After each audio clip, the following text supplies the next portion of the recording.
Kicking off our list at number 10.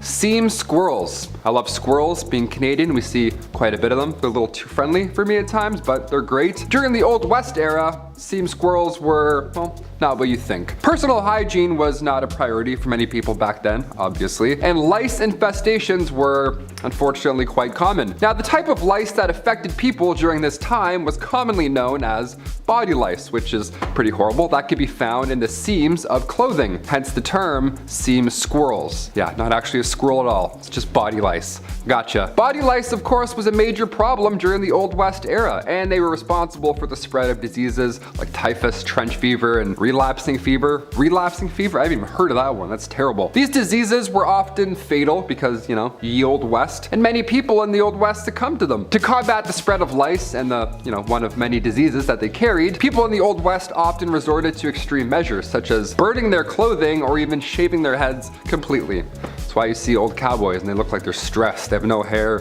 their clothes are just gone. You're like, what happened? Lice. Lice happened. Some people also used remedies like vinegar and kerosene to try and kill the lice. So yeah, it was a rough time either way. Overall, lice infestations were a significant health concern during the Old West era, and they played a significant role in the spread of disease. Yeah, it wasn't just rats in the medieval era, it was also lice, which is even grosser in my opinion. Number 9, Old West dental. I could use some Old West dental recently. I'm chewing on one side right now, you know what I mean?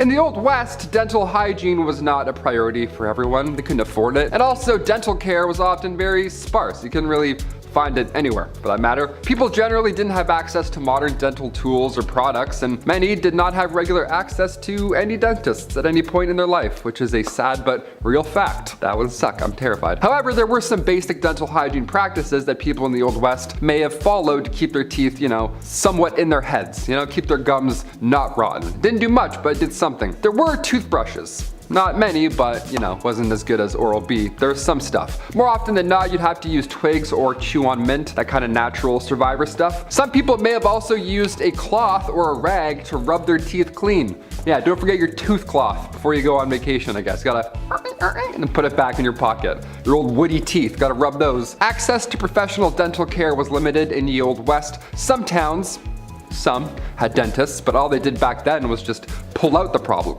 They didn't give you a crown. They're like, which one hurts? All right, get out of here. All without anesthesia, so that's a great time. You're gonna remember all of it. Other options included a community toothbrush, which is hilarious to think about and also so sad. Yeah, some public establishments had a public toothbrush. Can you imagine?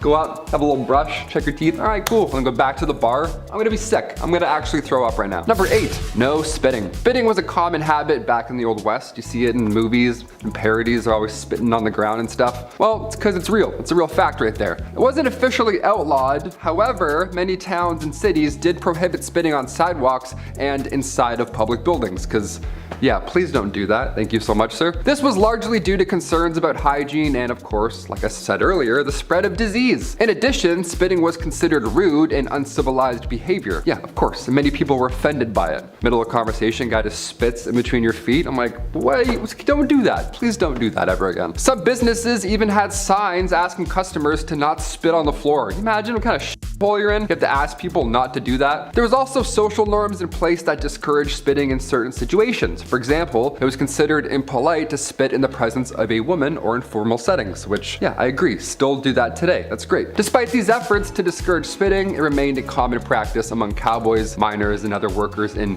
ye Old West. They're like, yeah, I have shit in my mouth. I don't know, we don't have water. I'm gonna spit. Sorry.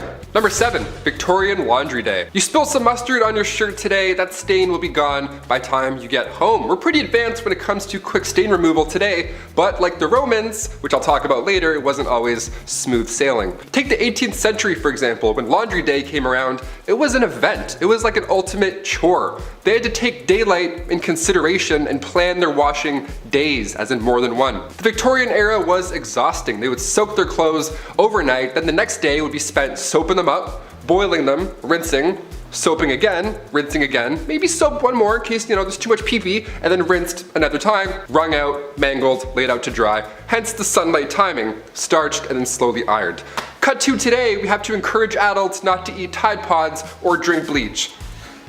We'll get there, maybe, I don't know.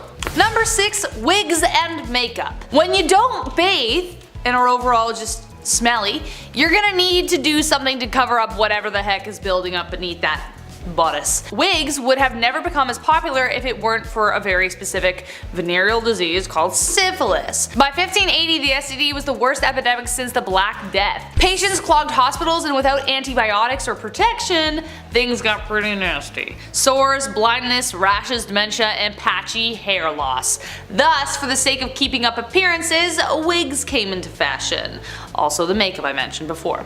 Balding was a huge humiliation, so they made wigs out of horse, goat, and or human hair. They also cover the wigs in powdered scented with lavender or orange to hide any foul odors, and as we suspect, there were a lot of foul odors. They weren't stylish until 1655 when the King of France started losing his hair and had 48 wigs made. Then 5 years later, his cousin Charles II of England joined the train, and suddenly powdered wigs became like the next best thing. Wigs did help curb the lice problem though, because the human hair had to be shaved in order for the perukes to be worn, but the wigs themselves had to be deloused often. And yeah. Number 5. Urine deep. Turns out we used pee for a lot of things back in the day, and today we still do? Question mark? The Romans used urine to wash their clothes, and even more impressive / gross is the fact that they used urine to help with inflammation, burns, or skin disease. Yeah, pee was the #1 trick. Get it? Number 1? Okay, we'll move on. Best way to whiten that smile was not a Crest white strip, but rather a facial mask dipped in the mellow yellow. Just pee. This is so gross. We mentioned on this channel before that Gladiator sweat was once bottled and then sold. Well, their pee as well was sold as this beauty product. Clean out those pores with a drop of Igor. Get it while it's hot, folks. This is extremely gross, obviously, but it does make sense. The ammonia in urine kicks stains away for good. That's why they would wash their clothes in the same way. Now we get it. History. Gross. Number 4, rush plants. Today we use chic shag carpets that, you know, really tie the room together. Sips White Russian. But back in the olden times, they used something called the rush plant to pad their floors. But the thing was, this layer of dense plant material was a breeding ground for nits, ticks, and other creepy crawlies. It was a really unsanitary situation, but well, like what else were you supposed to do? However, this kind of flooring made them vulnerable to disease and infection. The reason being, as these floors would not be renewed for sometimes 20 years, the bottom layer, left undisturbed, would accumulate a lot of really gross stuff like animal droppings, feces, the piece of grizzle you dropped that one time, fish scraps, whatever. So it was just not, it was like basically a swamp down there. Number 3, royal bum. The groom of the stool is a little bit different than the groom of a wedding. It was perhaps one of the worst jobs to have, but, pun intended, it's one of the most important roles. The groom of the king's close stool was a position created during King Henry VIII's reign. Their job was to wipe the king's butt. And if that doesn't sound horrible enough, this poor lad would carry the king's stool with him, like on his back like a Jansport, and then monitor the king's meal times, and they would plan their day around when they thought the king would take a shit. I would be so anxious if a guy wearing a box toilet was just hanging out near me. He's like, hey, you feeling alright, boss? You good? You feeling full? That was a lot of bread earlier. You sure? Alright, take 5. Just, I don't know. Just take a look. I don't know. I'll let you be. Just jump. You must be thinking, what poor soul got stuck with this job? Well, this job was an honor, my friend. Sons of noblemen were awarded this role. You would get pretty close to the king, I mean obviously, but as time went on, these grooms became secretaries to that king. Pretty good upgrade. Eventually, getting a higher pay and benefits. Yeah, I would hope so. Even the king's walking, talking toilet gets dental back in the day. How neat is that? Number 2, eagle dung. I'm honestly not even sure what to say about this. You know? You have to have some kind of magnificent conviction to be like, I have no reason to believe this is true, but I am 110% sure that bird dung will fix it. Like that's some kind of confidence I don't think I'm ever gonna get. Eagle dung was a common substance found in the birthing room of all places. It was often rubbed in to alleviate the pain, most often accompanied by rose water because who wants to smell that? while they're bringing life to the world? No one, obviously. Obviously that didn't work, and the bacteria from the stuff probably didn't help their recovery either. They also used to place amulets and charms on the stomach to speed contractions and put coriander on the thighs. Coriander was believed to attract the baby out of the womb. A risky move considering people either love or hate coriander. There's no in between. It either tastes like soap or it's the best thing you've ever had. If the delivery was proving difficult, they would open cupboard doors, untie hair, and perform other metaphors to help the mother deliver easier. But it's the eagle dung that really gets me here, folks. I have no excuse for them. Number 1. The Dirty Dead. What feels like a never-ending maze, the catacombs under Paris stretch for hundreds of miles. They're a big tourist attraction obviously today. Horror movies have been made about these catacombs, just these walls of skulls, but where did they come from? Why were they put there? Also, how bad was that smell? See, originally the tunnels were built for Paris stone mines, but near the end of the 18th century its purpose started to shift. Cemeteries were starting to pile up, and I mean that in a literal sense, disgusting. There was nowhere to put all these bodies, and everybody else started to get sick because of them, because they were breathing in, dad corpse hot dog breath. They didn't quite know how to handle the dead in a clean way, so they just wanted these bodies out of sight and out of mind. So all these dead bodies that were laying in alleys or on the side of the road, they were gathered and then tossed under the city in these tunnels. These tunnels have been there for centuries before them, so you might as well put them to good use. And by good use, I mean let's just stack skulls in an orderly fashion and terrorize civilians for centuries to come. Number 10, the Switchblade Comb.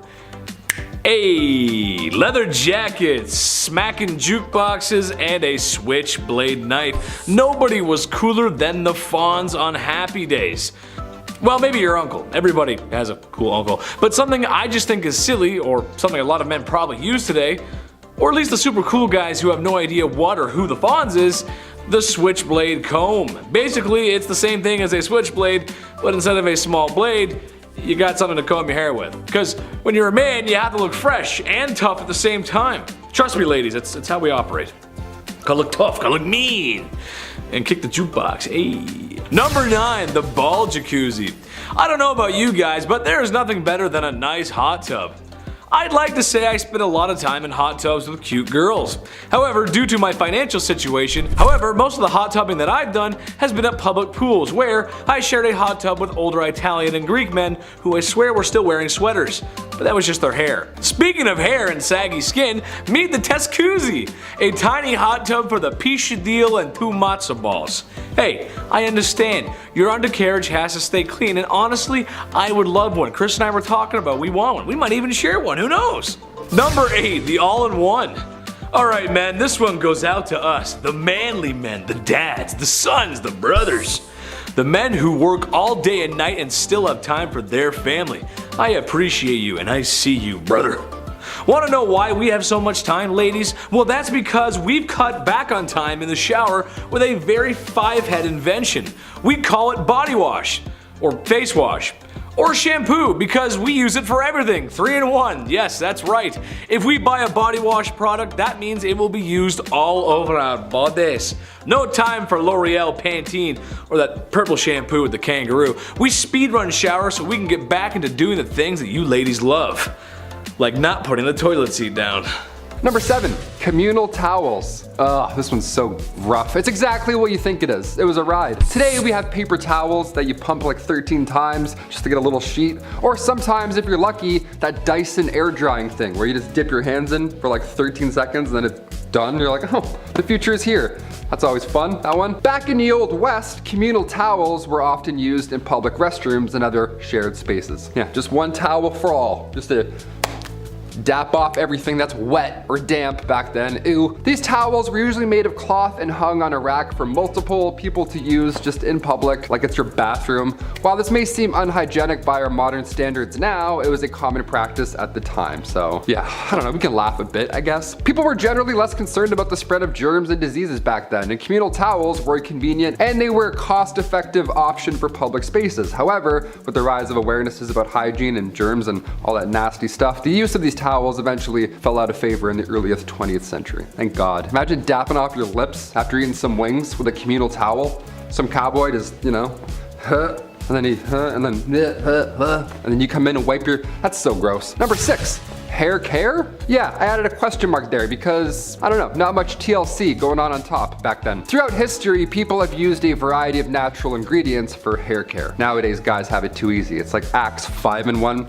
It's like hair, armpits, legs, feet, all like, no way you can do all of that. Popular methods in the Old West were whiskey and castor oil. Yep, all on your big exposed head, right in the sun, there you go. Pantene Pro V wasn't a thing then, so folks were rubbing their heads clean with castor oil. That's a nightmare. Whiskey was believed to help cleanse the scalp and often promote hair growth, while the castor oil, that option, that was thought to moisturize and condition the hair. So that'd be a fun 2-in-1 back then, that's great, put that in the stocking. These ingredients were readily available and most importantly, they were affordable, making them popular, but also, realistically, it was their only option. Guy's doing whiskey, he's like, yeah, let's clean it up, clean up top. It's so hot. It's like, ugh, really burns. Number 5, medical shows. Today, medical shows, they're fascinating. Dr. Pimple Popper, I'll watch that all day while I eat. I don't even care, I'm disgusting like that. Dude's getting mashed potatoes squeezed out of their back, so I'm like, let's go, I love it. I'm slapping that thumbs up, it's my shit. Back in the Wild West, the 1860s, the 1890s, you know, they had what's called medicinal showmen. These are, what an absolute joke, what a con. These guys would go town to town selling elixirs and tonics, everything one needs to live a happy and comfortable Western life, but they were full of lies. None of this shit is true. These professional medicinal showmen would have pawns run ahead and plant themselves in the audience before these random demonstrations of amazing medical elixirs, right? These shows, bunch of bullshit. They would call up random audience members, that guy that ran ahead, and then use one of these elixirs and magically treat their ailment on the spot in front of the public, right? Almost as if it was a magic show. One of the most successful of these elixirs was the elixir made from John Healy and Charles Bigelow. It was a mixture of herbs, roots, and animal fat, said to treat any and all illness, but in reality, it was just an extremely strong laxative. So yeah, if you're gonna take it, make sure you're close to home. Yeah. Number 4, bad bartenders. When we think of old saloons, old West saloons with the swinging doors and stuff, a few catchphrases and a cowboy with some whiskey, all that good stuff, the bartender back then would pour a drink, the cowboy would take the bottle instead. So illegal. Sir, that's that, please put that back. Back in the wild Western days, grabbing a drink at the bar wasn't like that at all. It wasn't like anything you see in the movies. It sucked. Bartenders, they had no regulations to follow behind that dirty bar. But not only was it very high proof, but some bevies like tarantula juice would just poison you. It was literal poison. If its name didn't tip you off, it was literally made with poisonous ingredients, because that's how cowboys did it back then. But they're hairs. I don't know. Tarantula juice was made from strychnine. If you drink it, you're gonna feel like there's tarantulas crawling all over your skin.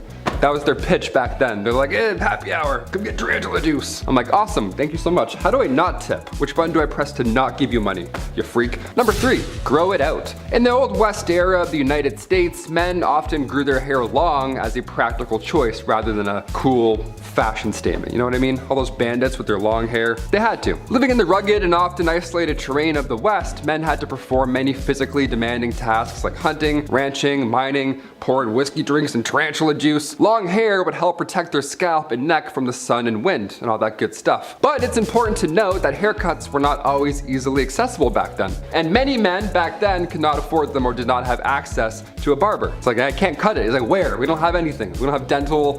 What do we do? As a result, growing their hair long became a practical and functional choice for many men back in the Old West rather than, style. They were going for looks back then. They weren't doing man buns, doing the cowboy thing. They're like, no, I have bugs. I don't want you to see my bugs. I'm gonna grow it, thanks. Number 2, outhouses. This one here stinks. In the Wild West, outhouses were sadly common as indoor plumbing was not yet available. Didn't think of that yet. So these structures were often simple and consisted of a small building, if you want to call it that, with a hole in the ground for your waste disposal, if you want to call it that. Now, due to the unsanitary conditions and lack of proper waste management and knowledge about germs and stuff, outhouses could attract a variety of insects and other pests, and it was just bad to go in there. Flies, mosquitoes, other bugs, they were commonly found in and around these structures, and they could potentially transmit diseases to humans. So if you're in there, you really get your business done and then get out. You don't want to waste time. You're not checking any tweets while you're in there, that's for sure. Despite the unsanitary conditions of an outhouse, they were a necessary part of daily life in the Wild West. And people learned to tolerate the bugs and just deal with it because they're like, you know what, this is better than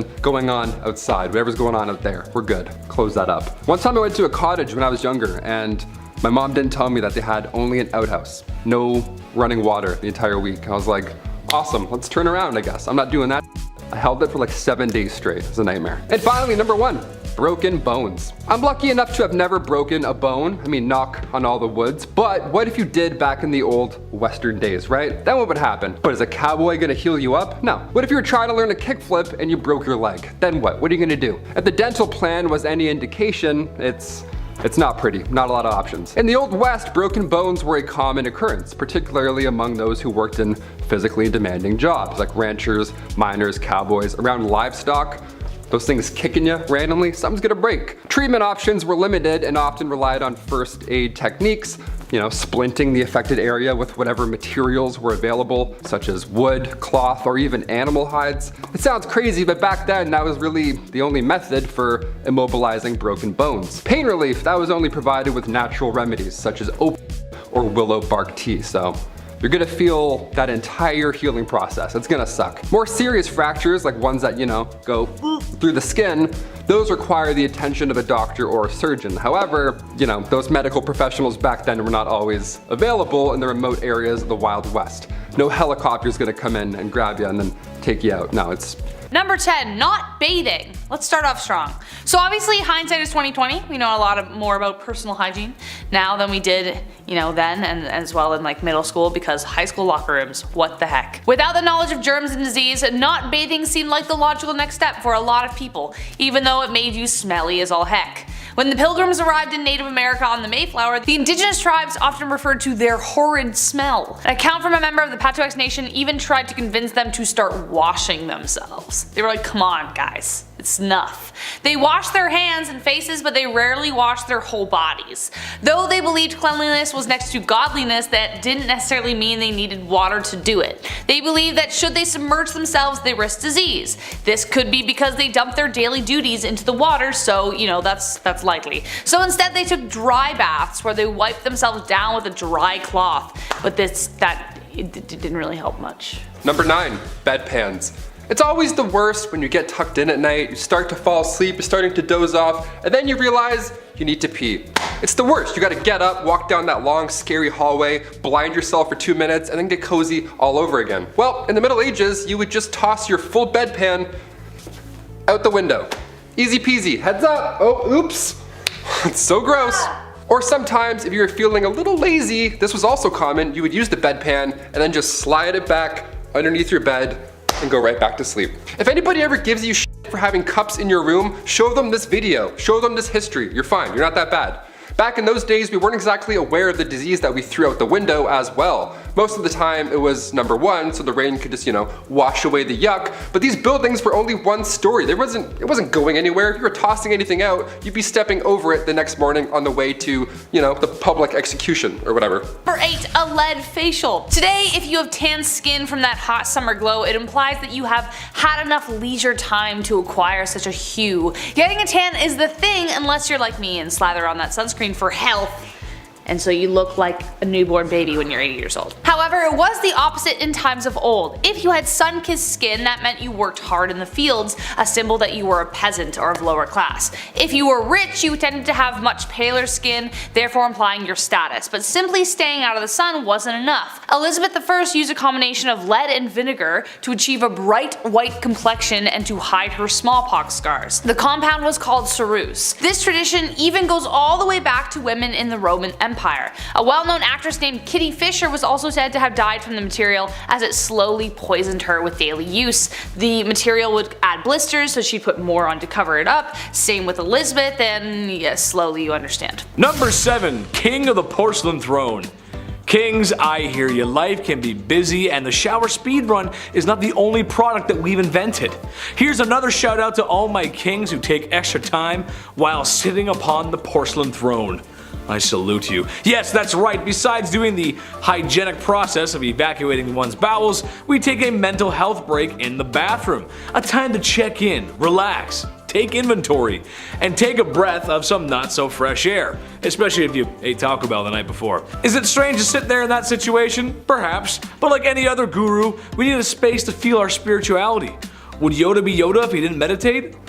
Sit on the toilet, I will. Number 6, the beard apron. This is just so smart, and I'm seriously considering buying one because this is the bane of my existence. Sometimes the lumberjack look is too much for me, and the closer I get to looking like Chris Farley, the better. I think I have a great motivational speaker impression. Maybe I'll show you guys one day. We'll see. I don't know. However, when shaving my beard, I have nowhere to go, and it's too cold in the winter to do it outside, so that's why this is so smart. Basically, it's an apron that you post up like a hammock. So when you're shaving down those chiseled cheekbones of yours, all the little hairs fall into the apron. That way your GF can't yell at you because there's no mess to be made. Necessity truly is the mother of all invention. Number 5, bacon products. Who doesn't love bacon, right? Bacon is delicious. Bacon is a delicious meat that can be enjoyed for breakfast, lunch, or dinner. Personally, there was nothing like waking up on a Saturday morning as a kid to play some GameCube and eat bacon and eggs, my favorite. I was a tubby kid and I was easy to impress. However, while bacon may not be the king of the breakfast table, it is the bootleg flavor of fragrance and the non-food market. It seems every time there's a store, gift shop, or novelties being sold, a bacon flavored, scented, or themed product is there for men.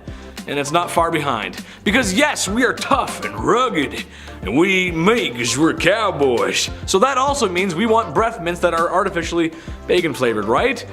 No, we don't. They taste horrible. It's awful. No one wants that. Nobody wants that. Number 4, bath bomb.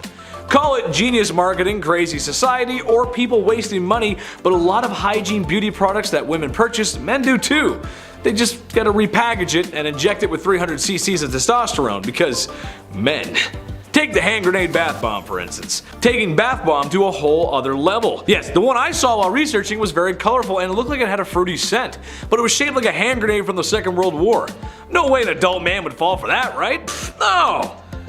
Chris, you see my rubber ducky? Number 3, the man bun. Honestly, I don't mind this trend. I actually think it looks good. Certainly better than the mullets of the 90s. There's no way you can tell me mullets look better than man buns. You just can't. The man buns are actually somewhat organized. Especially if dudes grow them out and maintain them. However, what is strange to me is the man bun add-on. Yeah, it's like a man bun extension. You just like a clip-on. Basically, look like the guy who plays Wonderwall at every party for the low price of $19.99.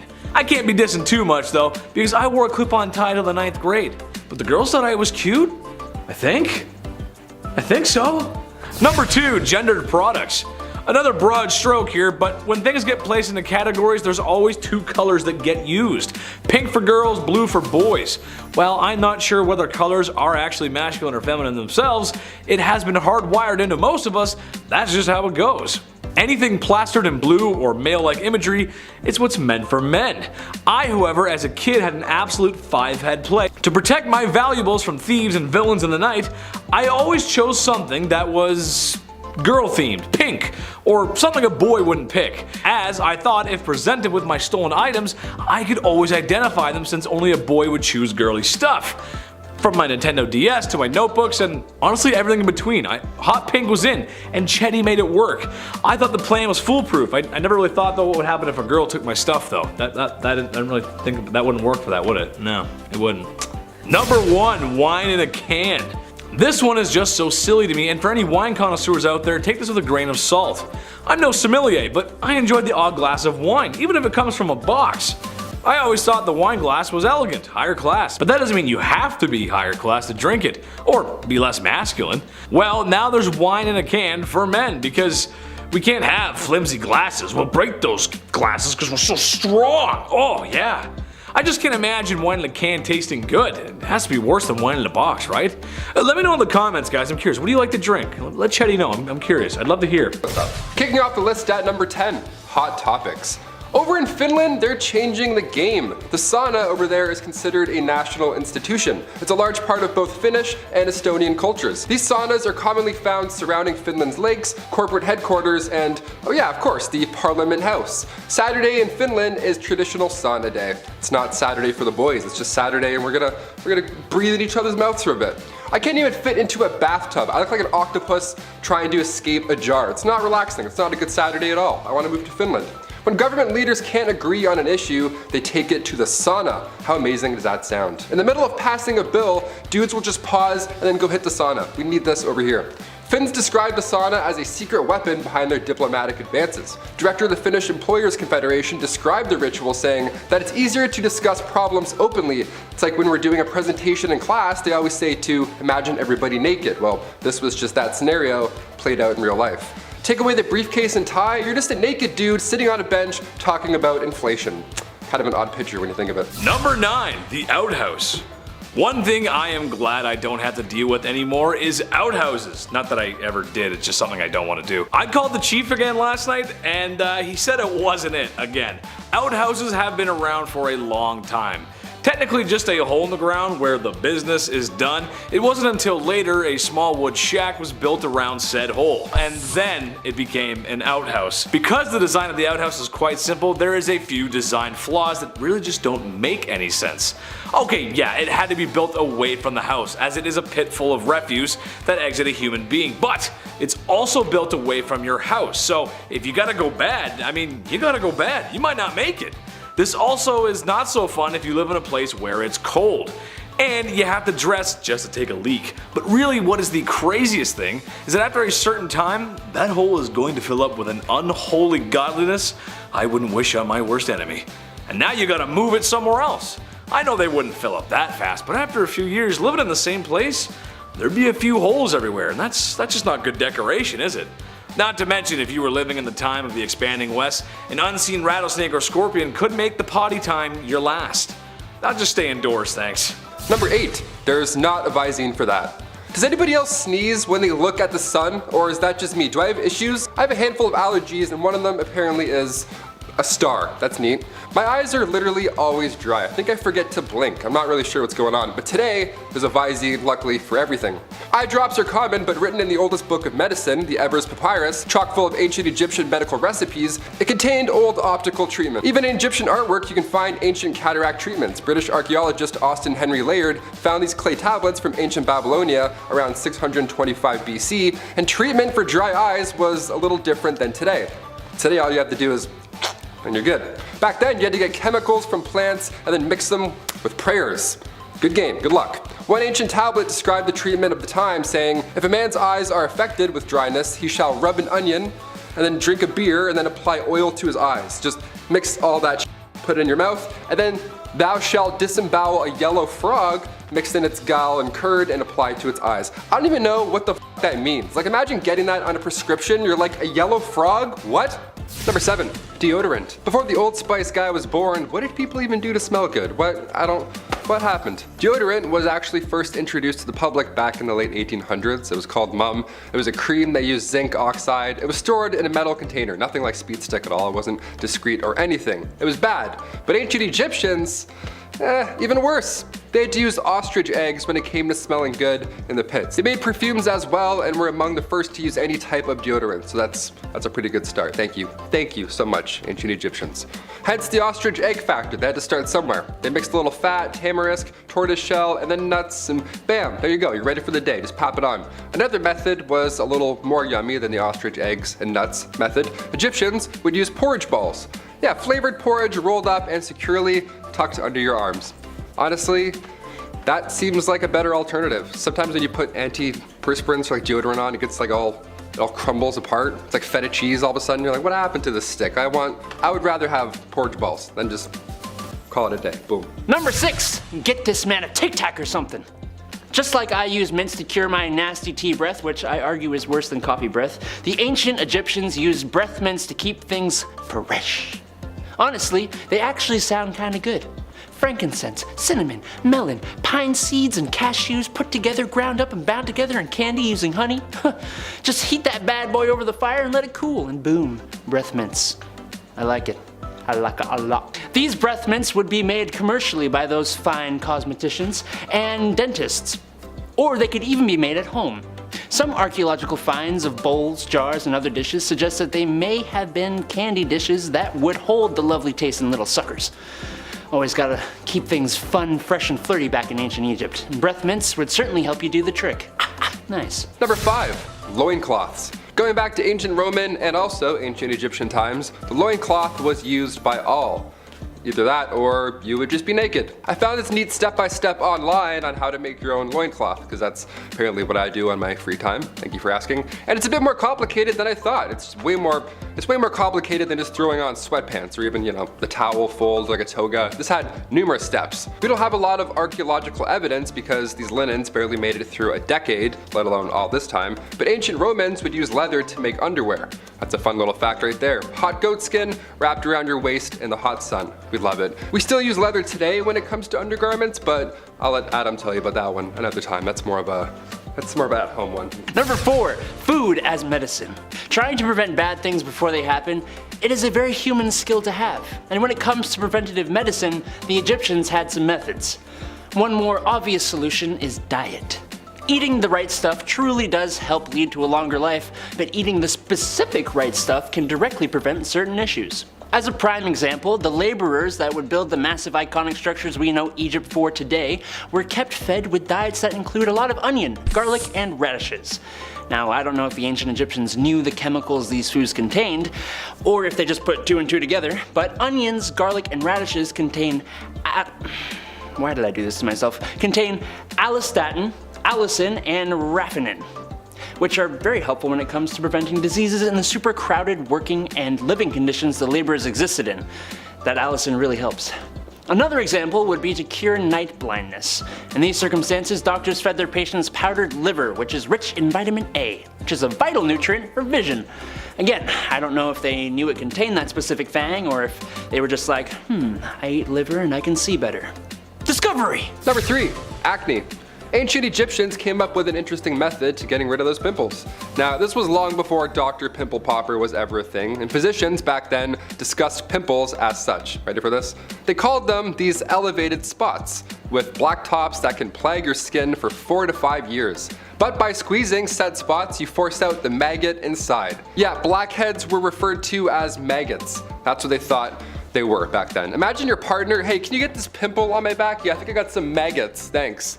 No thank you. That's pretty horrible. That's a horrible reference. They would refer to severe cases of acne as maggots that lie in a bed of roses. I would faint. I would be so sick. If a physician told me I had maggots that lie in a bed of roses anywhere on my body, I would throw up. I'd pass out. I'd be so upset. Dermatological disorders were thought to be human skin taking on the properties of animals. Yeah, you have common acne, maybe you're turning into a pigeon. Who knows? Ancient Egyptians would use honey, vinegar, turpentine, and emulsion of bitter almonds, all to get rid of acne. Yeah, sounds like a horrible alternative. I would much rather just have acne. Maggots? Dude, I'm done with this channel. I'm out of here. That's so gross. Number 2, eye makeup. Almost everybody and their mums knows that the Egyptians wore that crazy awesome eye makeup. But what you might not know is that it didn't just serve the purpose of making you look absolutely stunning. No, a lot of these eye makeups were lead-based. Now, that sounds pretty bad, I can't lie. It does. And it likely was for some, but it was possible that it boosted nitric oxide by up to 240% in cultured human skin cells. I don't know what cultured human skin cells means, but that's the quote. If you know, let me know down below. What the heck does nitric oxide do? Well, that I do know. It helps to boost up your immune system to fight diseases, which, guess what? That's pretty important, especially in the marshy areas around the Nile, where eye infections are actually pretty darn common. What's cool is that research suggests the Egyptians actually knew that, and specifically synthesized the makeup for this purpose. Neat. Finally, number 1, mummification. Back in the day, mummification was common, and even today we're finding more mummies. Like literally last month we just unraveled 6 more. It's crazy. We're uncovering more ancient history, which is great, but how exactly was this process done? We're talking about back maggots and stuff. What did they think about this? How did this even begin to be a thing? Well, it wasn't cheap. For starters, being mummified was reserved for the rich. It's a pretty brutal process as well. What you would do is you would put a hook, they would put a hook in your nose after you'd passed away, and then they would pull out your brain and all that just squishy stuff, just out all through this thing right here. And then they would cut the left side of the stomach open, remove all those goods, all the organs, boom, see ya, gone. And while those are drying, you would put your lungs and liver in jars. And then you would put the heart back back in the body. And then you would wash the insides out with wine and spices, all that stuff, turpentine, turpentines, all the timantines, just all in there washing it out. Then you'd cover the body in salt for 70 days. That's a long time, but around day 40, you would stuff it with sand. Now come day 70, finally, that's when you wrap them in the mummy bandages. Then the sarcophagus awaits forever, really. And then there's just jars of organs also stored in your burial chamber. Now we don't do it, it's not as fun anymore. We don't put our organs in jars, we don't stuff anyone with sand. We should, you know what, we should bring back mummies. Let's just do it, I think it's time. Yeah. Number 10, the forbidden toothpaste. If I looked into your bathroom right now, what would I see? Oh, you forgot to flush the toilet. If it's yellow, let it mellow. If it's brown, flush it down. Seems you've forgotten your own golden rule there. What I was actually looking at was for a flavor of toothpaste that you had. Classic mint, maybe you got cinnamon. Maybe you go for the whole bamboo toothbrush charcoal toothpaste vibe. Hey, I respect it, good on you for making better choices. But bad on the Aztecs for making gross choices. Ever look at some forbidden lemonade and think, hey, add some salt to this, and now we got ourselves a bona fide toothpaste? Of course you didn't, because you ain't a crazy person. Or at least I hope you're not. But yeah, Aztecs used to brush their teeth with an unholy mixture of golden broth, pee, and salt. Yeah, why would you add salt to pee? I think it cleans teeth, sure. You just have to borrow an Egyptian breath mint after. It's no big deal, it's fine. It's good for your teeth, it's fine. Number 9, high stakes. Any good game of a sport will have you at the edge of your seat and dropping all cheese flavored snacks around you, just so you can keep your eyes glued to the screen. The Aztecs did not have access to such finger-licking good things like Doritos, but what they did have was a sport that was very high stakes. Maybe too high, actually. As if you didn't win, it could very well cost you your life. A game called, here we go, Chris is gonna like me pronouncing this, called Omalazitli. With its 9-pound rubber ball and eye-shaped court, players had to pass the ball through a small stone ring. This game was taken very seriously, like ritual serious, and you didn't want to be on the losing side, as it may cost you your head. Yes, even sports events in modern times have gotten violent, sure. But if we started lopping off heads for our losses, well, Tom Brady would have a lot more blood on his hands, wouldn't he? Number 8, hot chocolate. As a Canadian, I cannot tell you how important the medicinal qualities that are a hot chocolate on a wet, cold winter's day. You've been slipping and sliding down a snow hill for hours, and your snow pants are soaking wet. Partially from the snow, and also because your dad made you go down the super scary hill and it was too much for you. Don't tell mom.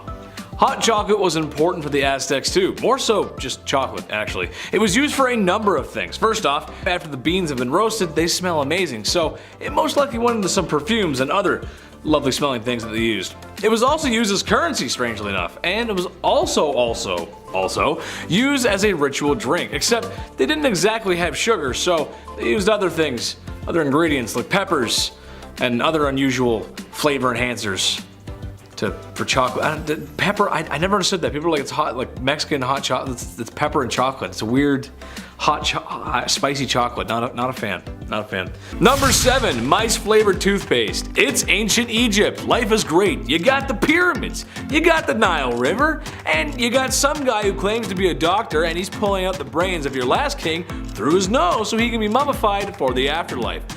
That's just awesome. Just another day under Ra's warm sand. Egyptians just knew how to live, and they knew dental hygiene was important. So they came up with toothpaste. Sore tooth? Try this toothpaste. What was this toothpaste made of, you ask? Well, it was made of crushed mice, of course. Oh, God. I mean, here I am thinking that just some herbs crushed up with some water would be fine to eliminate bad breath, but after all, having nice teeth and nice breath is sexy. So the Egyptians took some mice and they crushed them up with other ingredients in what must have been the most foul and rancid concoction this side of the Nile River. Just go ahead, put that goop in your mouth. You'll look okay, you'll look great after. Oh, just brush it on there, smells great. Oh, that's amazing. Number 6, pearly blacks. Here's another beauty trend brought to you by the horrifying things we as human beings can do to a mouth. In Japan, there's a practice called ohaguro, which just translates to blackening of teeth. Japanese women would essentially, over time, dye their teeth black. Another dual purpose, as it was thought to preserve teeth in old age, and was seen as a sign of beauty. something that separates humans from beasts, or so they thought. The dye itself was similar to some inks, as the process involved dissolving iron, vinegar, and some oils. After this process, a concoction is made that is a non-water soluble and acts like a dye when applied to the teeth. Yet again, as a semi-charming internet host, I am going to pass on this opportunity. Plus, who am I to judge? Japan has given us lots of fun stuff, lots of great stuff. They're awesome. Mario, Zelda, Little Mac? Basically, I'm a Nintendo nerd, so I can never speak ill of the land of my favorite games. Even if the whole black teeth thing only ended like 150 years ago, which, when you think about it, isn't that long ago. Number 5. Rationing legs. World War II was a war fought everywhere, and that includes at home. Go ahead and ask your grandparents what it was like. It was only a nickel for a bus ticket, and the movies had newsreels. Yes, it's 3 o'clock and I'm ready for dinner. See, that's what they say. Go ahead and ask them, they'll tell you. Well, okay, Grandma, but on a serious note, people had to ration food for the war effort. They also had to ration other goods that you might not expect, like ladies' nylon stockings. In Britain, nylon stockings were all the rage, but the materials for such were needed for the war effort. So the Gravy Browning Company came up with a bright idea: just paint your stockings on. Some women actually did this, and sometimes would even draw on the seam with an eyebrow pencil just to make it look like the real thing. Ooh. However, I just cannot see this being a great idea. I mean, it rains a lot in Britain.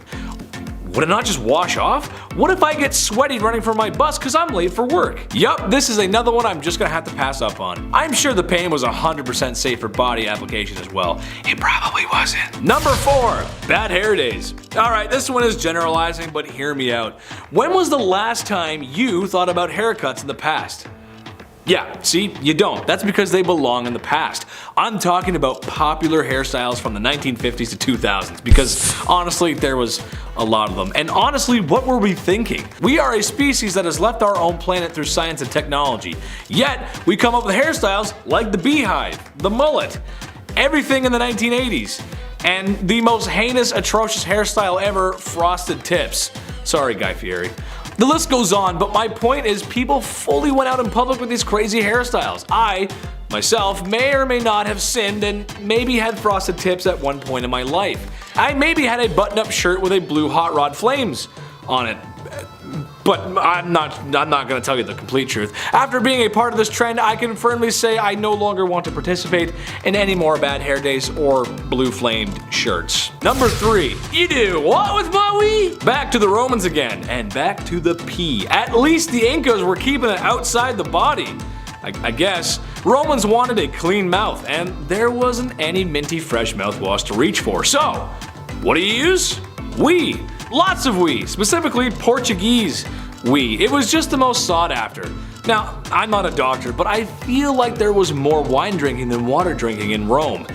More than people would like to admit it. So, if that is the byproduct of all that wine drinking, and you're giving that a swish in your mouth, well, all I can say is I'm just gonna give that a big pass on playing spin the bottle. Number 2, my little weight loss friend. Okay, I get it. It makes perfect sense. The numbers add up here. But all I'm gonna say is, the chief knows medicine, and he said this is a hard pass for me, and it ain't it. If you want to shed that extra winter weight and be beach body ready with minimal effort and still enjoy deep fried chocolate bars, then you have only one thing to do, and that is swallow tapeworms. Where a tapeworm will grow inside your body and help eat those unwanted calories. Trouble is, you can get very sick, and if the tapeworm attaches itself to something that is, well, vital for your living, you're going to have a bad time. You'll get sick. Just don't do this one, please. Don't swallow tapeworms, please. Don't do it. Number 1, I spy some great complexion. Arsenic cookies. I'm just gonna be blunt with this one. Women were eating arsenic cookies for their complexion. You could straight up just walk into a Sears in 1902 and just buy some. It says it's safe on the box. For people who aren't familiar with arsenic, it's poison. Spies often carry one in pill form to unalive themselves in case of capture. At this time in history, it was no secret what arsenic was. This is just kind of weird, like putting ketchup on your eggs. Kind of weird. That's just a joke. We're having a debate here in the office, and I'm just curious to see who does that. But back to the poison. It was not safe, and over time, with lots of exposure, you can get very sick. It's arsenic, it's poison. Don't do that one either. Why? That's just wrong. Oh man. Number 10, no lice. You know in elementary school when they would check everyone for lice and one poor sucker had to get their head shaved and walk around as that bald kid for like a month and would probably get bullied? Well, that ain't gonna happen back in ancient Egypt because everyone shaved their heads to avoid lice back then, and priests would shave their whole bodies just like Michael Phelps. Instead of having actual hair of their own, they would wear wigs. Wigs sometimes made of human hair. That honestly was a lot better in that harsh desert sun. Lice and other little pests like that, like fleas, were not wanted. And yeah, they still aren't, but it led to some honestly interesting solutions. For example, a warm potion of date meal and water was believed to drive away fleas and lice. They would use cat's fat to keep away mice, I made a rhyme, and one that probably actually did something was when they used a solution of natron, water, and salt in their humble abodes to eliminate and repel fleas. Number 9. Ancient sunscreen. As soon as summer comes around, game over. I burn so easily. That's why I'm a fan of winter. I don't have to keep applying sunscreen to my face all day, all night, and feel like I'm about to faint, obviously. Canada gets quite hot. But how did Egyptians beat the heat in ancient times? What was their trick? They didn't have banana breeze, SPF 90, whatever the hell it is. Ancient Egyptians valued their skin as a symbol of beauty, right? You think your morning skincare routine requires a lot of work? Think again, Laura. Their routine was written on tomb walls and scrolls. Rice bran containing UV absorbing gamma oryzanol was used to block the sun off. Yeah, it was that hard. Jasmine as well helped repair sun damage. And ancient Greeks as well, they used olive oil as sunscreen as well as ancient Egyptians, which as far as UV protection goes, it did absolutely nothing. You'd be burnt and extremely dehydrated, but also you'd have some nice tan lines and you wouldn't be as pale as me, so it wasn't all bad. Number 8, the finest of cosmetics. The cosmetics of ancient Egypt were not just for looking good, they were for feeling good too. Like on the inside. Now, as such, those professionals who made the stuff took it pretty seriously. Not just because of a passion for the art, but also because they'd be judged pretty damn harshly if they did a bad job. If they sucked, it would mean having the whole neighborhood give you a bad reputation. And in the cosmetics business, just like show business, it's all about that reputation. It would also mean some harsh judgment from the big boys upstairs, meaning the gods when you met the afterlife. So yeah, they wanted to do a good job, and to meet that end they would try and use the finest of ingredients, as they should when people have to put this stuff on their skins and right next to their eyes and stuff. Number 7. Corn Goddess. I like corn just as much as the next guy. Roasted, boiled, and on the cob. Slap some salted butter on that bad boy, whew, it's time to dig in. Make sure you got the corn on the cob holders though. The little metal thingies that you'll probably end up stabbing yourself with later, that's just how it goes. Besides backyard summer barbecues, corn was an important staple of the Aztecs. So important that they had a festival to honor the corn goddess. Which to me is kind of a lame thing to be a god of, but alright, let's run with it. The Lonin festival had the women let their hair loose and green corn placed in it to honor the god, the corn god. A forced female volunteer was dressed as the goddess, and after many days of what I'm assuming is eating and worshipping corn, the forced volunteer was sacrificed by the people to once again honor the corn god. You'd think a bowl of corn would do the job, but no, she's got a lust for blood, so that means off with the head. Number 6. End times. We all know what ancient civilizations are like with predicting the future, or more specifically, predicting the end times. Mayans thought everything was going to fade to black in 2012. Did it? Some people really thought this was going to happen. I always thought that Buddy just didn't get around to finishing the thing, but hey, whatever works. Well, if it was real, why didn't the world end? Well, the Aztec answer to that was the new fire ceremony. Another ceremony, why not? Basically, every once in a while, things got a little crazy. It was a time to cleanse, a spring cleaning, if you will. People stopped working, destroyed household items, and at the end of a 5-day cycle, some priests would take a dude up a volcano and toss him in there like I toss away bad report cards from my mother. All this to prevent the end of the world. Virus, act of God, bad hygiene. Whatever it was, just good old-fashioned blanket solution. Nice. Number 5. Bread and entertainment. Hygiene is health, and health is mental health. And that means after a long day, you need entertainment. That's why you came here, hopefully. They say that after bread comes entertainment. I feel the same. Where would my generation be if not for the ability to rewatch The Office infinitely? Aztecs had been theatrical killers, sure, but they also had a soft spot for the arts. During their crazy spring cleaning festival to save the world, you may just find the Aztecs enjoying music and poetry. Some of the poetry even survived the downfall of the Aztecs and is around today. I'd recite it, but I would need some help from Chris to help sound things out. I wonder if they had a poem for a stranger that comes from a faraway land to take all our golden riches away. Number 4. More than one way to skin a cat. Here I am talking about Aztecs, and that means I gotta talk about how bloodthirsty they were. Seriously, it's good they washed their hands because with the amount of blood on them, well, I don't have a joke for that, they just kinda got crazy with it. It's estimated that 20,000 people a year perish to sacrifice. That's way too many, dude. That's wrong. Which, if I'm being honest, those numbers probably could have helped you fight off the Spanish when they came to take everything. What do I know? Cutting the heart out of people while they were still alive, a lot of heads no longer attached to bodies, and something that's just so heinous. Texas Chainsaw fans rejoice, because the Aztecs loved a good skinning. Just a good old fashioned peel skin off. Just take it off, George. George, take your skin off! I don't know why I'm Jerry Seinfeld skinning somebody, but sure. What do they do with the skins afterward? Do they throw them into the crowd and they cheer it on? Cause that's just wrong, man. That's not right. That's wrong, bruv. The chief was so upset by this one that he had nothing to say, actually. Chief is speechless. He's got nothing. Number 3, multiple wives. The act of doing the deed in the bedroom can be messy sometimes. It happens. A lot of passion. And keeping that area on your body and in your life clean is important. Or so says my 6th grade health teacher. I don't know, I wasn't paying attention. But you gotta think back in the day how sometimes keeping that area fresh was difficult, especially because we have no self-control and we went a little crazy with it. Take for example that having multiple wives was a status symbol, and let me tell you something, they weren't sitting around waiting for the new season of Stranger Things. They were doing as they do on the Discovery Channel. Number 2, get your money right. Any good accountant will tell you that treating your portfolio like good hygiene is a good idea.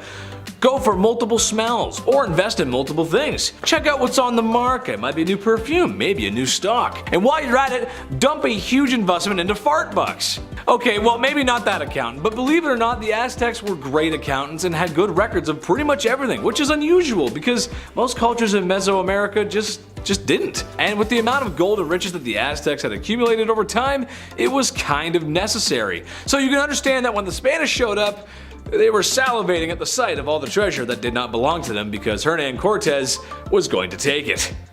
Hand it over, you nice smelling weirdos. Number 1, wiped out, dude. Through everything the Aztecs went through or did, it all came down to a fever and a cough.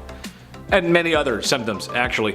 All of their triumphs and losses, all their sacrifices, and all the times they tried to fend off the Spanish. Futile, compared to their fight against the sicknesses the Spanish had brought over. Once there was a patient zero, it was pretty much all over. As good as their roots and medical herbs were at healing, ain't nothing gonna cure that black lung. If it can do what it did to a big handsome cowboy, then it can do the same to everyday people. Dutch! We got the Aztecs sick again, Dutch. I got some chocolate though. Hope you like corn in your chocolate, Dutch. Kicking off the list at number 10.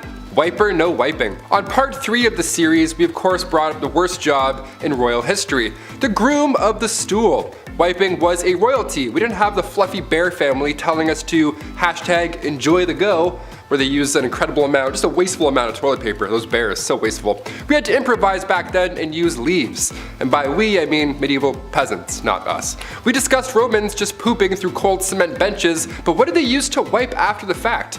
Well, that was the sponge on the stick method, which I'll be honest, that's my favorite of the ancient methods. Because you know somebody had the perfect stick, right? Like one that was like, just the perfect angle to really get in there. No, the sponge on the stick wasn't that fun at all. It was actually communal, it was all bad. You had to share it, be like, oh, okay. Here you go, sir. Early Americans used brick-lined pits, and that was their washrooms. This was around the time of the Declaration of Independence, and besides human waste, people would dump anything in these toilets. They found a window in one of these pits. A window. Some poor guy hit a window. Can you believe that? And as for wiping, are you ready? Dried corn on the cob. That's what they would use. Yeah, man, next time you do that corn on the cob butter trick where you like spin it through the butter, all nice and smooth, keep that in mind. Number 9, just pull it. We've talked about brushing your teeth with urine, we've talked about using horsehair for dental floss, but can it get even more bizarre when it comes to oral cleanliness? Yes. We still do this method today. If a tooth is beyond repair or it's causing an infection in your jaw, yeah, just pull that sucker out. See ya. Sometimes it's the only option. Sometimes. Back in the day though, this was the best and only method. Sore tooth, maybe a cavity, something's not feeling right, maybe your gums are just hurting, maybe you bit down on a bone, no problem. Pull it. No matter what the case is, just yank it out.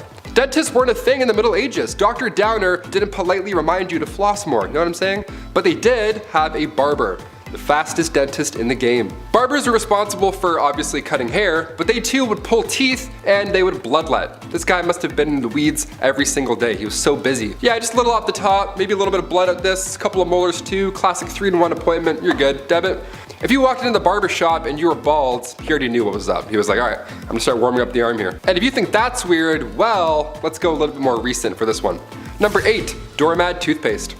We've mentioned some horrible lipsticks and face powders, so we need to mention this disaster of a brand. Moving past the days where your barber pulls out the problem in the 1940s, we had toothpaste. Yes, we had it. This is good. In fact, we had the most powerful toothpaste ever to this day. It was called Damad. Okay, yeah, so back in the 40s, people were brushing with radiation. Even on the actual tube, it says, radioactive ingredients increase the defense of teeth and gums. Okay. These cells are loaded with new life energy. The bacteria is hindered in their destroying effect, leaving behind a pleasant, mild, refreshing taste. Ah, yummy. Its radioactivity was low in comparison, but the fact that this existed once, not too long ago, is just wild to me. Good gums don't bleed, they actually glow. What would their slogan be today? Damad, accelerate your breath. Number 7, thirsty. After a trip to the public washrooms, you may need a drink of water to rehydrate yourself. I mean, come on. I know I could use some hydration after that. Sometimes it gets really sweaty in there. Well, it's a good thing that the Aztec cities had canals, and not just the kind of canals a small Italian gentleman drives a boat through on Valentine's Day, but canals that handled both transportation and irrigation. Aztecs knew just how important water was for life, but perhaps most unusual about the Aztecs is their night soil collectors, which honestly sounds like it's hiding something just in that name. Night soil.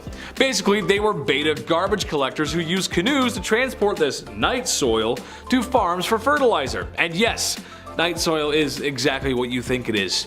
Poop! But it's unusual for a civilization to be so conscious of where their waste goes. Don't believe me? Well, how about this summer we all get together, we all go up to New York City and take a dip in the Hudson River. Yeah, not many takers, didn't think so.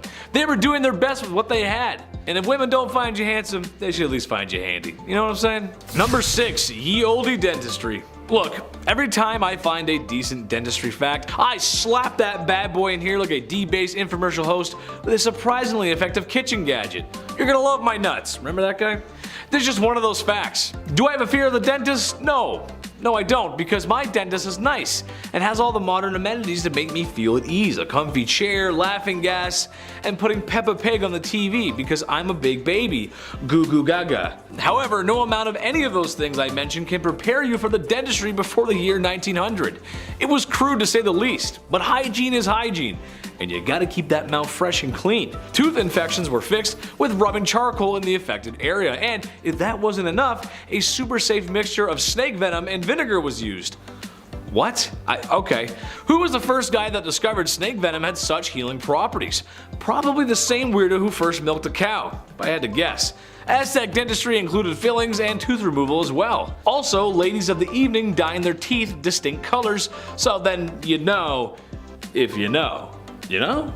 Look at my red teeth, boys. Number 5, steam baths. Now looking back and learning that the Aztecs had public washrooms everywhere and had access to steam baths because of their irrigation is fantastic. I mean, come on, just think about it.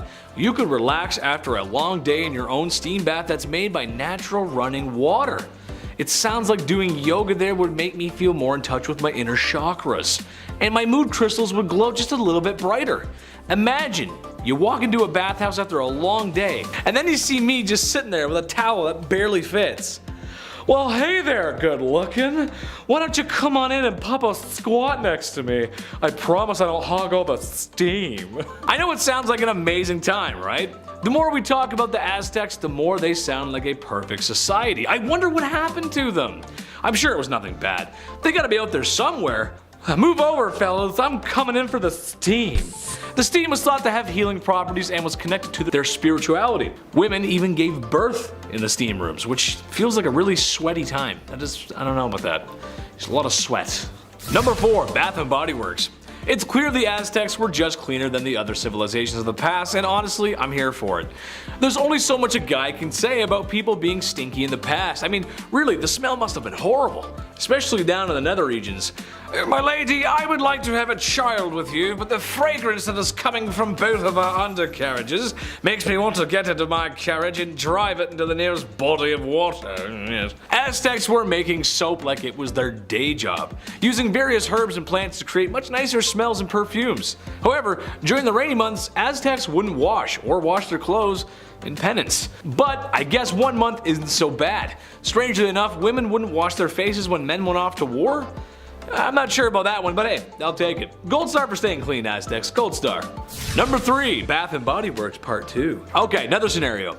You're in the 6th grade. You're sitting at a desk and listening to Mrs. Smith, and she's going over what today's art assignment is. As you begin to reach for your favorite shade of red crayon, an odor hits your nose. It's unlike anything you've ever smelled before. And it's coming from your armpit. Puberty-induced body odor. Not to worry, your buddy has a can of the finest spray deodorant there is. He hands you a black can that says Axe. You are now one of them, and you start showing up to school dances with a seafoam pink button-up shirt with the collar popped, and a Justin Bieber haircut with the hat on backwards. Yeah, that's right. All while drenched in a can of Axe's finest. Shark tooth necklace shows every girl in the room that you're a tough guy. God, those guys are the worst. Okay, no, the Aztecs didn't go that far, but they were aware of the horrors of the classroom BO and recommended a special bath prepared with lovely smelling aromas, which makes sense. Good smells go in, bad smells from your bum, they go out. However, there's 2 ingredients that make me question things. Apparently, no odor-killing bath is complete without a fresh bone from a dog and a human.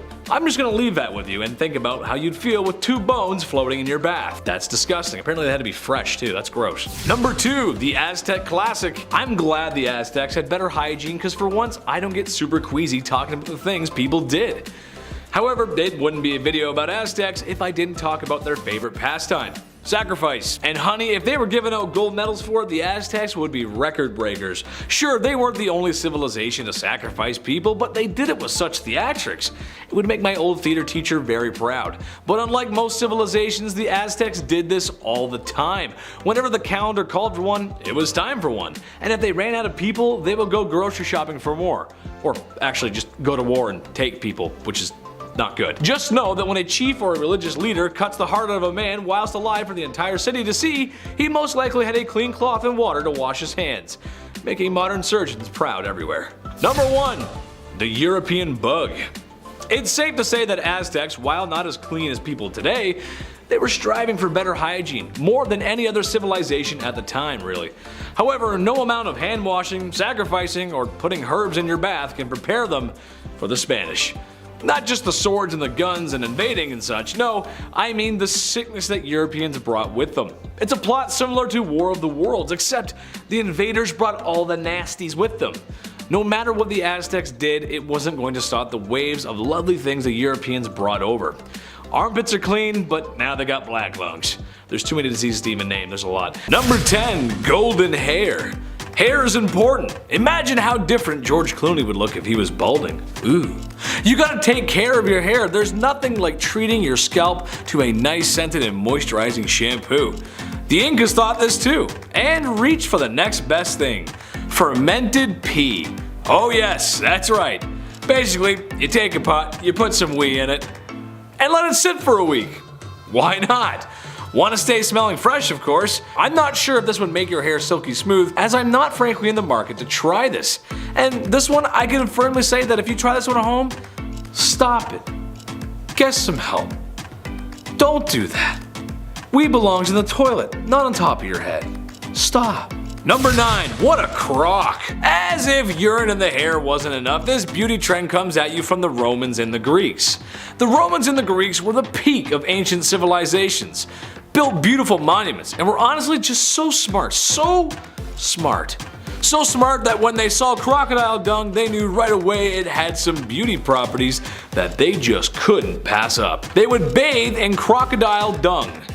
That's right, bathe in crocodile dung. Known for its restorative and anti-aging properties, I'm just not sure how this works really. Did they like heat it up or something, or did this like slip into a tub with a pile of like lukewarm unlawfulness? And how do they really know it had de-aging properties? I'm starting to think this knowledge might be related to the whole urine shampoo thing. This is also gonna be a hard pass for me. No thanks, I'm good. No poo in the hair. Number 8. Beauty is pain. Ladies, we all know sometimes beauty is pain. It can be a lot, or even too much sometimes. But how far are you willing to go for a little extra beauty? In ye olde times, pale skin was considered to be beautiful, but not always the easiest to obtain. Makeup is expensive and was made of lead and other lovely materials. With all that makeup being caked on, that had to feel lovely on your face. So what's the next best thing? Bloodletting! Yes, that's right. In order to have that healthy twilight pale look, women found themselves relieving themselves of their blood. Bloodletting was used for other medical reasons at the time as well, but why not get two birds stoned at once? Stay healthy and achieve that beautiful complexion. I unfortunately pass out at the sight of someone else's blood, so the loss of my own just to be pale would not bode well for me. I will have to hard pass on this trend as well. Plus, look at these rosy cheeks. I don't want to lose that. I think it makes me look cute. Number 7. Shards and sharts. Oh, you thought we were done with the bum bum history. Think again. This is a part 4, and honestly, I could do 4 more parts on wiping alone. It's a pretty big deal. It's nuts. We don't realize how lucky we are. During the pandemic, for example, one of the first things people stocked up on was toilet paper. It's worrisome to not have 6 rolls on standby. You start getting anxious, right? You're like, oh, but what if I eat some lobster? I don't know. Whatever makes your tummy upset. Now you know a little bit more about me. But nobody did it like the ancient Greeks, and I mean nobody. Survey says ancient Greeks would wipe using broken pieces of ceramic. Oh my god. They would even sometimes write the names of their enemies on this piece of shard and then wipe. Isn't that wild? It's like, I'll show you by wiping with ceramic with your name on it. Gotcha. Yes, this obviously led to major health problems, and according to the British medical journals, 3 pieces was often enough. 3 is still a good number today. That's a comfortable fold, but ceramic, no, there's no way. No way. It was the better alternative, believe it or not. The other was actually sharp seashells. Number 6, deodorant. Before the Old Spice guy was even born, what did people do to smell good? What?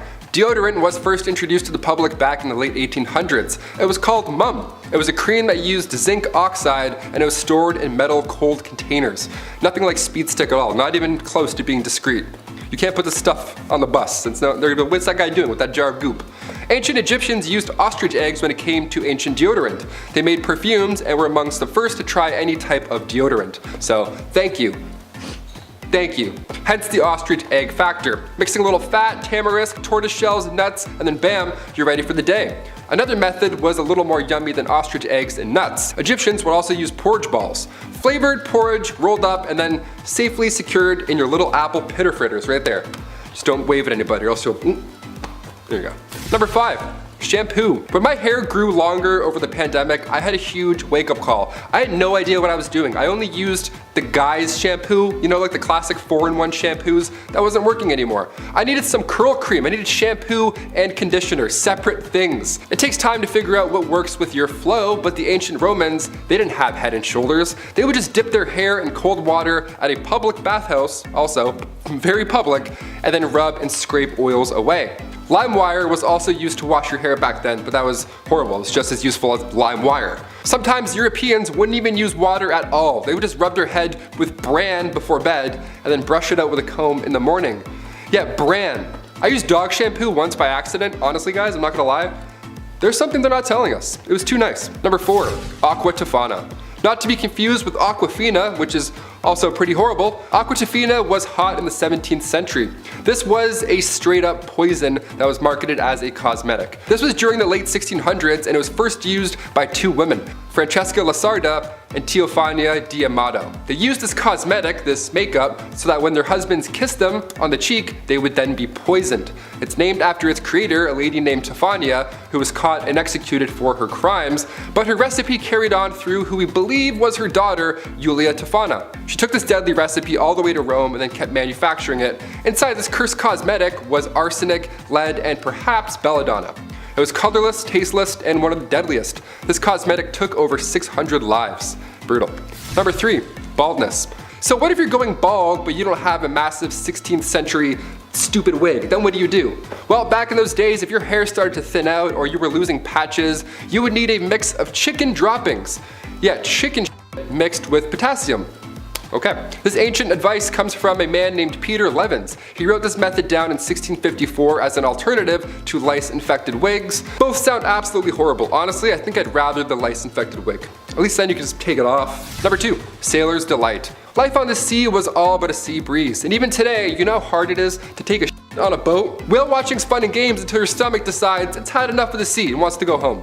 While it's a rockin' and rollin' way of using the loo, how did sailors do it back in the day, before anything helpful? Was it easier being far away from the general public? Was it helpful that water was all around the place? Honestly, not really. That's when a tow rag comes into play. Yeah, anytime the word rag is used, you're not in for a good time. Near the head of the ship where the toilet was, this little indent or whatever the toilet, it wasn't a toilet, it was a hole, there was a single rope with a rag, and when it wasn't being used, or shared rather, the rag would be tossed over the side of the ship so it would just dangle in the water and wash away all day, which is fine, I think. I'm not really sure. The sharing is caring thing, I'm not on board for, pun intended. Do you fold, do you scrunch, or do you use barnacle rope? How do you do it, guys? Comment down below. Number 1, Q-tips. I love Q-tips a lot. I do 2 at the same time, and then I flip them, and then I do it again. Yeah, I get them twice. The first one for cleanliness, and the second one because it's for me, because I feel like it. Sue me. My eyes roll right back. It's the best. If COVID tests were done through your ear, I'd be getting tested twice a day just for fun. Q-tips, most of us know by now, weren't exactly made for cleaning your ears. As much as we only use them for that, Q-tips were invented in 1923 by a man named Leo Gergenzang after his wife stuck cotton balls to the end of a toothpick. Sounds a lot like she invented Q-tips, but sure, we'll roll with it. From 1923 to 1926, they were named Baby Gays, and then Q-tip Baby Gays, and then finally just Q-tips. Baby Ray's is like, too close. Sweet Baby Ray's is like way too close. Our sauce is not even close to that product. Back in those days, Q-tips were actually dipped in boric acid first before being shipped out. They were intended to sterilize wounds. After this, there was even Q soaps, Q oils, Q creams, Q cards, whatever, you name it. Anything that made you a QT. So what's this rumor that they're not supposed to be used in your ears? Like, sorry, what? What's that all about? Is that real? Well, in 2008, otologist Dennis Fitzgerald brought forward concerns about Q-tips and how they're really pushing earwax further into your ear canal, leading to possible infections. When Chesborough Ponds bought the company in 1962, they added the warning on the box, a warning we all gladly will still ignore, like I said at the beginning. I take one look at my earbuds and I'm like, yeah, I need 4 Q-tips right away. I need Q-tips yesterday. Number 10, spitting. 2 words, chewing tobacco. I am not the only one, I know it, who made this face while watching Western movies and some grimy guy just like spits into a bucket like pooh, some like brownie green slime. In saloons in the old Wild West, spitting became so common that it had to be outlawed at one point. Men would spit tobacco onto the floor with spittoons and cupsidors lined the bar. Most of the time, they missed. The job of cleaning them often fell to junior shop assistants, which was a worse job than cleaning a fast food chain bathroom. They essentially became little cesspools of disease, and people got really worried eventually because, no duh, they're spitting all their stuff everywhere. Following the devastating flu epidemic of 1918, plus the constant fear of TB, anti-spitting campaigns were undertaken and it was outlawed. Number 9, shine bright like a diamond. If somebody told you that your face was glowing back in the late 30s, that would be the highest of all compliments. You'd be like, oh my god, thank you. I am not a vampire, but thank you. Thoradia was a beauty product company that made radioactive creams, radioactive powders, radioactive lipsticks, anything to get your glam on, all for the price of radioactive products. It didn't end well. This is insane to me. They took pride in using thorium and radium lead to tone facial tissues and remove wrinkles and all that jazz. And the product was doing so well that it circulated in Italy, Portugal, Romania, Egypt, Belgium, and France. Worldwide. It wasn't until 1937 until the French government caught on to these little pesky side effects, some would call. So the radium would literally make your skin glow a bit. That was the pull. That was like the, no way, really? Debit. And alongside the glow, also you were having insane side effects that would ruin the rest of your life. Maybe that's Paul Rudd's secret. If his jaw starts to fall off, we'll know something's up perhaps. Number 8. The humors. Nope, this is not a joke.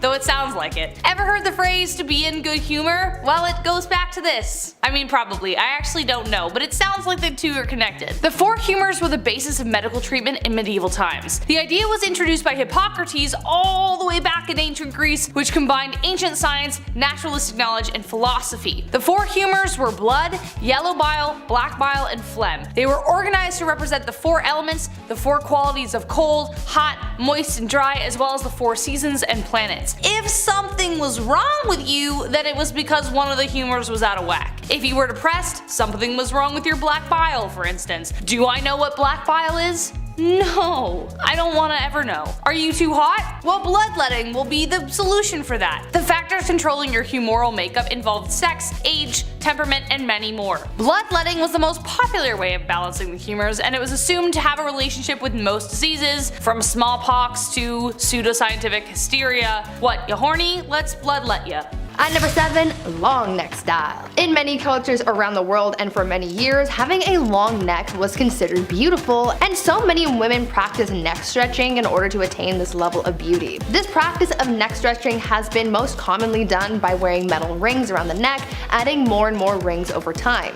This practice was first seen sometime around the 11th century in Southeast Asia. The theory behind the rings is that they're so thick that they push the head up, therefore stretching the neck, but in actuality, the lengthening of the neck is caused by the rings pushing down on the collarbones. The origin of this practice is pretty much unknown, but it is theorized that it began as a way to make women look more attractive in order to prevent getting captured as slaves, but on the other hand, some people believe that this was a way of protecting people from getting attacked by tigers. Two very different theories, but nonetheless valid. Though this practice began so long ago, it is still a traditional body modification in some parts of the world to this day. At number 6, tiny tootsies. For many years, having the tiniest feet was seen as a popular beauty trend in China. Foot binding was a big body modification practice in China that began in the 10th century AD. It is said that this whole trend started because a court dancer bound her feet, and the emperor at the time, Emperor Liu, really liked what he saw, and soon it was encouraged for other women to do the same. Soon this practice of foot binding became a huge trend, and it became associated with being able to find a husband. The practice of foot binding began when a girl was 5 or 6 years old. They would have their feet put in hot water, have their nails cut short, and have their skin rubbed with oil before having their 4 smallest toes broken, folded over, and tied down. Then their feet would be bent in the middle to break the arch, and the girl would have to walk around like that over time, crushing the heel and sole of the foot. After about 2 years, the foot would be considered ready, and depending on the size of the girl's foot by the end, this would judge how easily she'd be able to be matched with a good husband. This practice continued all the way until the 20th century, where it started to lose popularity. At number 5, long skulls. One of the most bizarre beauty trends from ancient times, at least, was the process of head shaping. This unusual beauty trend caused people in modern times to think that aliens were real when remains were discovered with oddly shaped skulls. Some people believe that we had proven the existence of extraterrestrials, but in reality it led to the discovery of an entire practice of human body modification for the purpose of beauty. The process of head shaping involves putting some kind of pressure on a baby's head so that it grows into a different shape. This was known to be done by using cloth or even boards to create the desired shape. This is one of the oldest beauty trends in history, as the earliest evidence of modified skulls come from Australia and date back between 14,000 and 9,000 years ago. The skulls that were found had flattened foreheads and very prominent brow ridges. This practice also occurred quite often in South America, where skulls with a variety of different shapes have also been found. I'm kind of glad that we don't do this anymore, because I could not imagine going through life with a cone head. I wonder how it would feel to have a head shaped like that. My neck hurts just thinking about it. At number 4, 5 head. Let's go back to the Renaissance for a bit to talk about yet another one of their super strange beauty trends. They really had a lot of weird desires when it came to appearances, and I'm certainly glad that this next one is no longer in style, and I really hope it never makes a comeback. Back in the Renaissance, it was believed that girls with high curved foreheads were the most beautiful, but obviously not everyone can be built like that. As people do, they came up with a way of achieving this look without having to be born with said attributes. In order to have that big forehead that people so desired, women were known to have shaved or plucked the hairs from their natural hairline to make their foreheads look bigger and therefore more desirable. They really said, receding hairline, but make it fashion, I suppose. At number 3, feet painting. Now you would think that all of the super bizarre beauty trends of the past were from way back in the day, but you would be mistaken. We saw some strange practices in the 20th century as well, especially during war times. Back in World War II, a shortage of silk and nylon in America created a bizarre beauty trend. Because these materials were needed to make things like parachutes and uniforms for troops, tights were quickly disappearing from stores. Because this was such a huge staple in women's fashion, they got creative and created a beauty trend where women would draw pantyhose arrows in their legs, dye them with different colors, and try and mimic the look of mesh tights to create an illusion close to wearing stockings. I feel like if this happened in today's time, I don't think I would be that desperate to do that, and you couldn't catch me drawing or dyeing my legs for this. I think I'll just stick to wearing pants. At number 2, strange corsets. Corsets have been around for a long time. They've come in and out of style, and even right now, corsets seem to be making their way back into mainstream fashion, though maybe not as extreme as back in the day. In the 19th century, having an hourglass figure was seen as the ideal body type, and so in order for many women to achieve this look, they wore corsets to cinch their waists. However, the looks were pretty extreme. Some women tightened their corsets so tight that their waist could be wrapped with 2 hands. Like, imagine that. Although this was seen as super chic back in the day, it was also causing some health issues because it would squish together people's organs, and as you can imagine, that's not a good thing. Eventually, corsets evolved so that rather than cinch the waist so much, it would just accentuate the hips to still give an hourglass shape without causing too much bodily harm. And finally, at number 1, no piercings. How many of you guys out there have piercings? I have a few myself. I have my ears pierced, and obviously my nose is pierced. But there are so many other places that you can get pierced, even in the no region. Back in the Victorian era, piercings down under were pretty popular and were considered to be very fashionable amongst wealthy women. Some women would have their nippies pierced and even chained together, and some men would even get their peepees some jewelry too. For women, it was all about trends, but for men back then, many of them got their nether regions pierced supposedly to make wearing tight pants more comfortable. This piercing was called the Prince Albert, and it was given that name based on the legend that Prince Albert got his little prince pierced in order to hide the size of his junk underneath his clothes. Whether or not that's actually true is beyond me, but I would imagine that getting that piercing would be painful. Absolutely painful. But remember, in the wise words of Beyonce, pretty hurts. Oh boy, was she right. Number 10, wash your hands. No, seriously, go wash your hands right now. When was the last time you washed those filthy mitts? Go wash your hands. Washing your hands is super important, especially these days. But something that's very unusual about the Aztecs compared to a lot of other civilizations in history is that, well, they did wash their hands. Oh, and you have no idea how happy that makes me. No more shall I have to think about people shaking hands after using the bathroom with no toilet paper. That's disgusting. Or scooping food onto a plate with their bare, dirty hands and sharing that food with the rest of their families.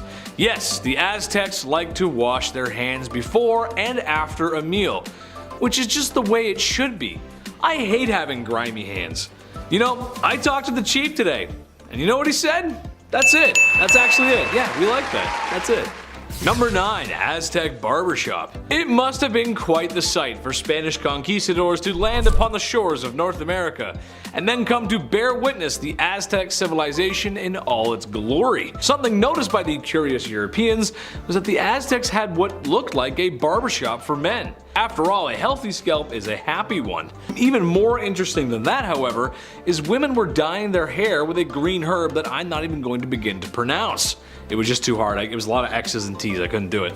Which produced a purple shine to their hair. Some women even shaved their hair off, while older women, like mothers, had longer hair.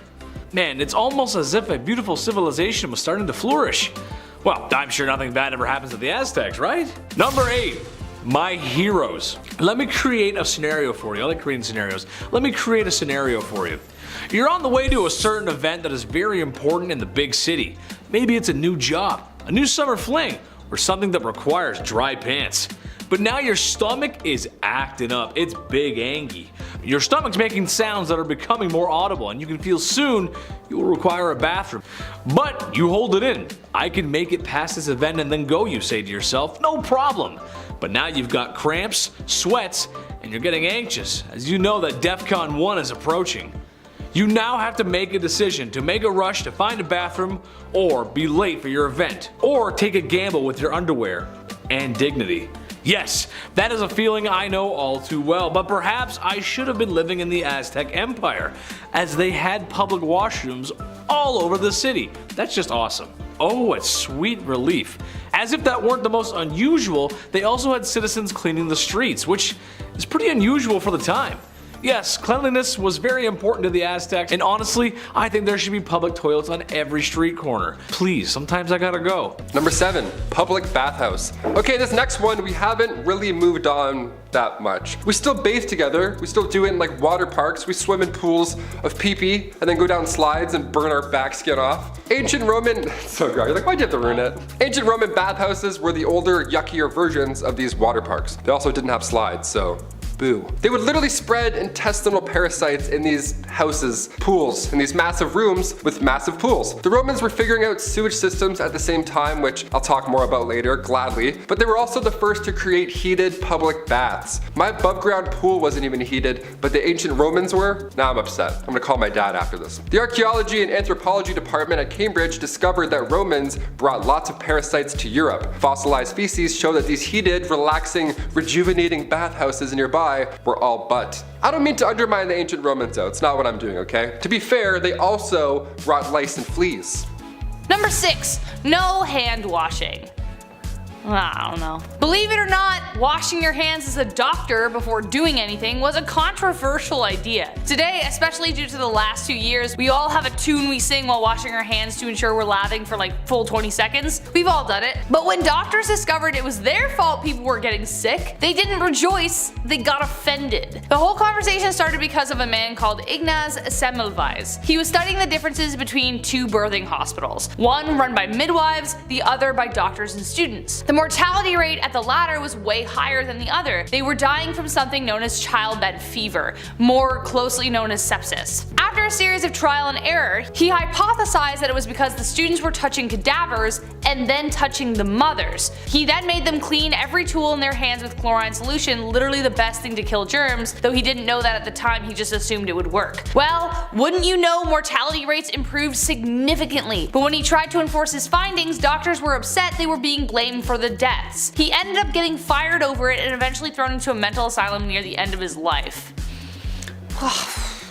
Considering what we know now, that's rough. Number 5. Dark dental days. Dental health is important. We have the charcoal toothpaste trend that I myself even hopped onto recently, but why are we even doing it? Do we know, other than it's on TikTok? Well, it helps remove stains, but aside from that, there's no hard evidence that this is the next best brushing method. We do it because it's popular. It feels like we're missing out on something. Well, Queen Elizabeth I apparently had a pretty strong desire for a Mars bar too, but back in the day, they didn't have TikTok, brushing wasn't cool, nor was it perfected in any sense. The Queen's teeth became riddled with cavities. Her teeth straight up began to rot, and subsequently turned black. But seeing as she's the literal queen, people wanted to be just like her in any way. She started a short-lived trend where women blacken their teeth on purpose just so they would appear rich enough to afford sugar. That's wild. That's like me walking around in a neck brace being like, oh yeah, I crashed my Lamborghini. I totally have one of those. Number 4, arsenic. I think they were confusing this chemical with Accutane, which is a chemical we use today to treat acne, but for a while, arsenic wafers were used.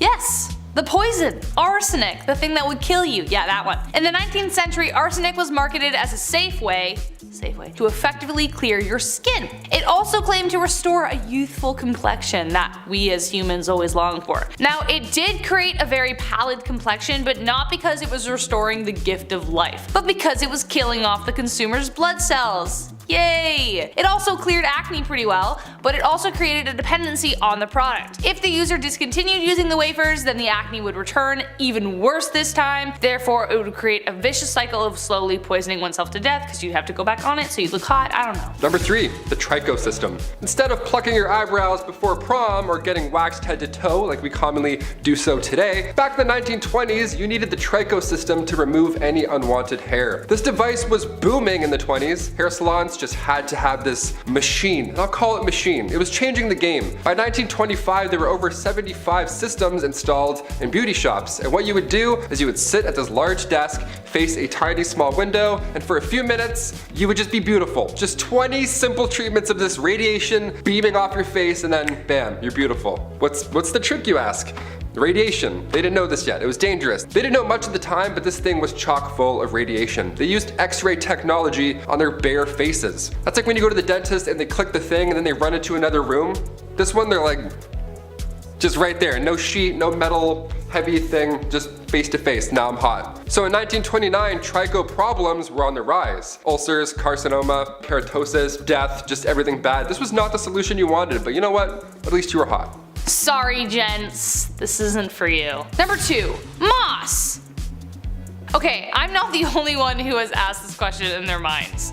Periods. How in the heck did we deal with them without pads, tampons, Diva cups, and Midol? I don't know. How? Well, it doesn't look good, folks. It took a lot of trial and error to get us where we are now. The first disposable pads only came onto the market in 1888. Like, what? Even earlier prototypes of menstrual cups were made out of aluminum or hard rubber. But you may be surprised to learn that moss was a common resource. Yeah, the thing you see on rocks and trees. Cloth and cotton weren't enough, so they resorted to using moss to help absorb ant flow when she came by. It could have been grabbed from anywhere. Although we know that moss isn't the most hygienic of materials, as it could be grabbed from anywhere, as I just previously stated, a rock, a tree, who knows. Physicians believed it had antiseptic properties. They even used it on the battlefield to stem the flow of blood. Menstruation at the time was considered a sign of witchcraft, even though it happened every month. Poisonous and dangerous at the time. Okay, I know desperate times call for desperate measures, but like, they reused it. They didn't throw it out after. Ugh. And finally, number 1. Roman toilets. When I go to the washroom, number 2, whatever, that's my time. I'll straight up hold it for like 3 business days until I get home. It's called a bowel movement for a reason. It's a movement, it's an event. I need isolation, quietness. These poor Romans, I mean, thank you for inventing the toilet and all, that's really great and dandy, but I feel very bad for the first group of individuals that had to use these stone benches. The early OG toilets. God, that looks so cold. Also, I guess stalls, like walls, they weren't invented until much later. Couldn't have thrown up some Bristol board, Euphelius? I don't want to be shoulder to shoulder with a guy who accidentally gulped some public spa water hours prior. And don't even worry about wiping also, because that wasn't invented until much later. You just do the old scrape, do the old stone cold scrape off the bench and then call it a day. Give this video a Roman thumbs down if you're glad for toilets. That means thumbs up. At number 10, painting veins. Back in the 17th century in Europe, many people believed that extreme paleness was just the hottest thing. If you looked whiter than a ghost, then you were like the Megan Fox of the town. Many women were obsessed with finding new ways of making themselves look pastier than a white wall, and some of their methods were actually surprisingly creative. The cosmetic skills of women back then were actually pretty impressive, I must say. Wealthy aristocratic women were the ones who took part in this pale trend the most. They wore dresses with plunging necklines to show off the girls, and they painted themselves white using a powder. Frankly, this powder made them look pretty artificial, like you could tell that they weren't actually naturally that white, so to solve this it came up with a new beauty trend. Drawing veins. Women would draw veins on their mommy milkers using a blue color to mimic the look of translucent skin.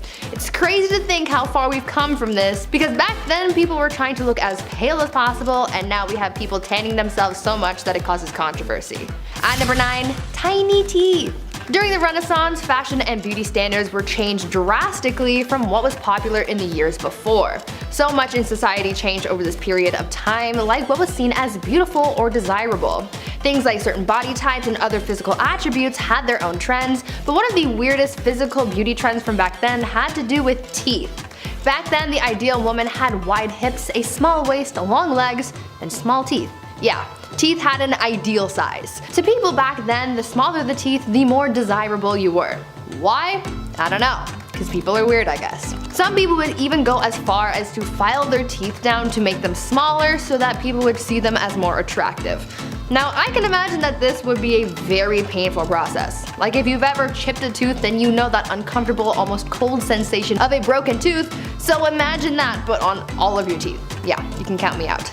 Before we carry on talking about some of these strange things people did to be the belle of the ball, and yeah, there were some really weird things, why not take a moment to leave a like on this video if you're enjoying it so far, and while you're at it, consider subscribing to the channel to see more videos like this one. At number 8, nails for days. These days, people get their nails done all the time. I love seeing crazy nail art videos online because they're often so creative. Some of the most fascinating ones are the crazy long nails. I don't think I could ever rock those, but I still admire those who can. The beauty trend of having long nails, though, isn't a new thing. It's been a symbol of beauty and status for many years, like years ago in China. Back then, having super long nails was seen as a way to show off your wealth and status. The average nail length amongst Chinese aristocrats was up to 25 centimeters or nearly 10 inches. This was all their natural nails too, and in order to protect their insanely long nails from breaking, they wore nail guards made out of gold. Not only did that protect their nails, but it was also another way of showing off their wealth because not everyone can live their lives wearing gold cages on their fingers. As you can imagine, having nails that long made it so you could barely do anything with your hands, and so that's why these aristocrats had servants, so they could perform the tasks that someone with super long nails couldn't. But would you ever want to have nails that long? Number 7. Mouse skins.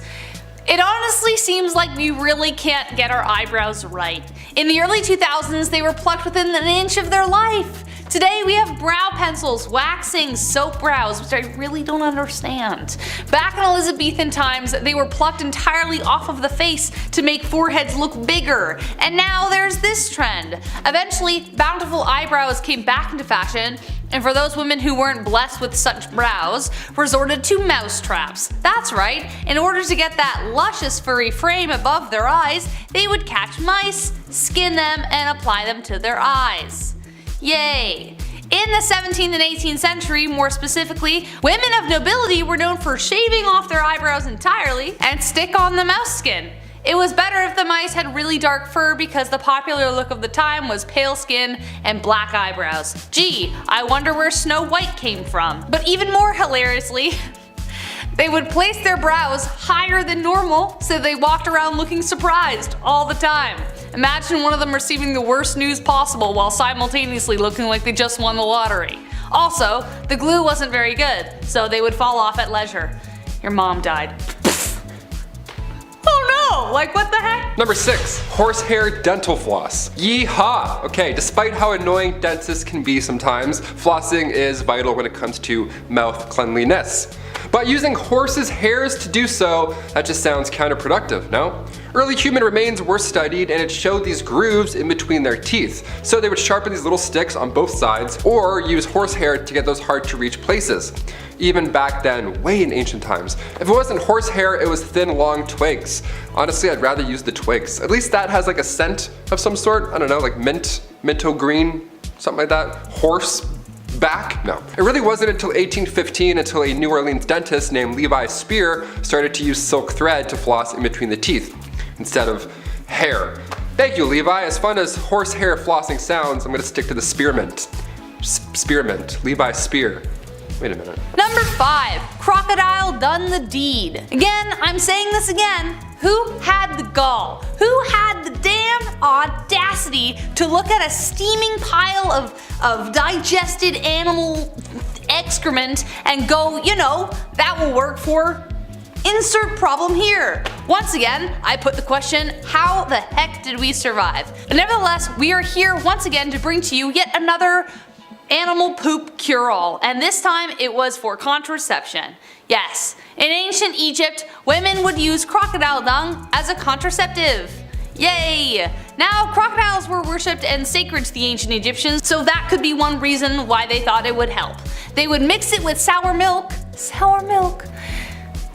to make it a pasty kind of poop dough with a hope that would create an acidic barrier to sperm. Kind of like a dungy version of a diaphragm or a cap used today, but covered in spermicide.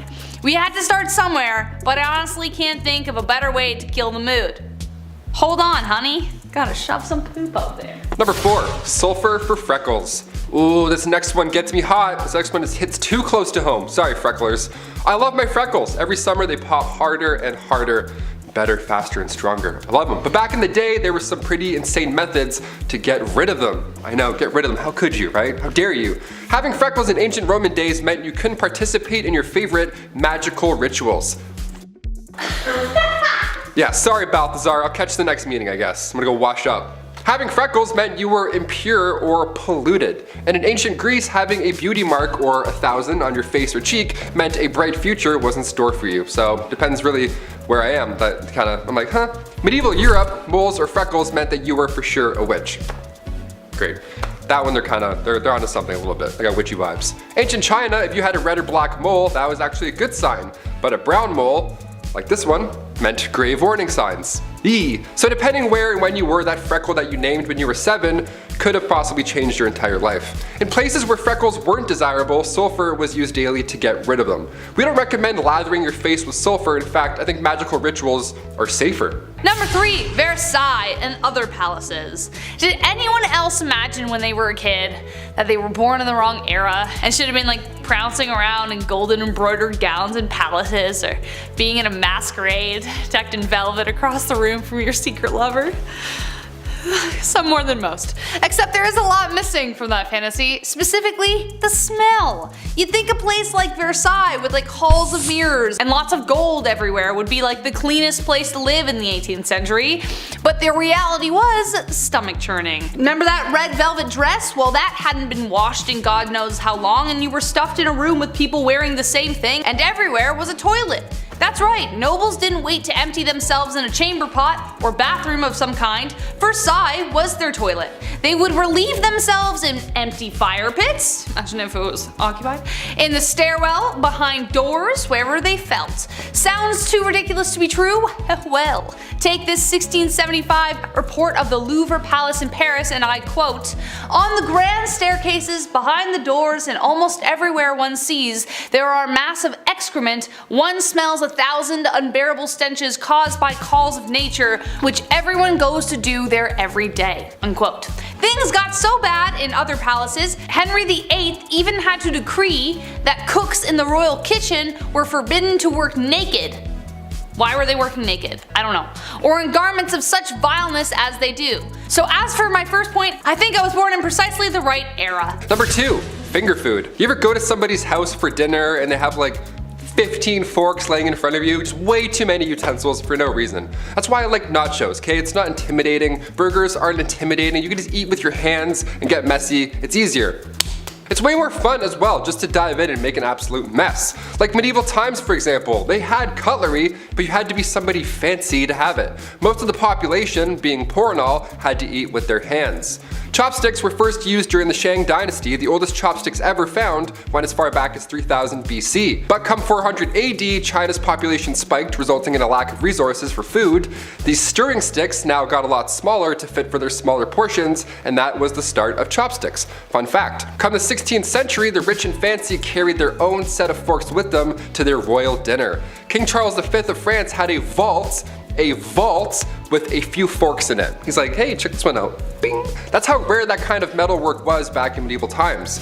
I bring plastic forks to work. Does that count for something? I have like 2 in my backpack, maybe 3. Number 1, and last but not least, a gong farmer. Adding to that fantasy I spoke about earlier, living in a castle with a glistening, sparkling moat. What moat could you want?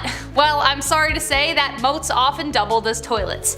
Very often when castles were built, the toilets would be built high up in the castle, hanging over the moat so that it would just drop right in there. But another way they would deal with their droppings was to build a toiletry over a cesspit, kind of like an outhouse, or kind of exactly like an outhouse.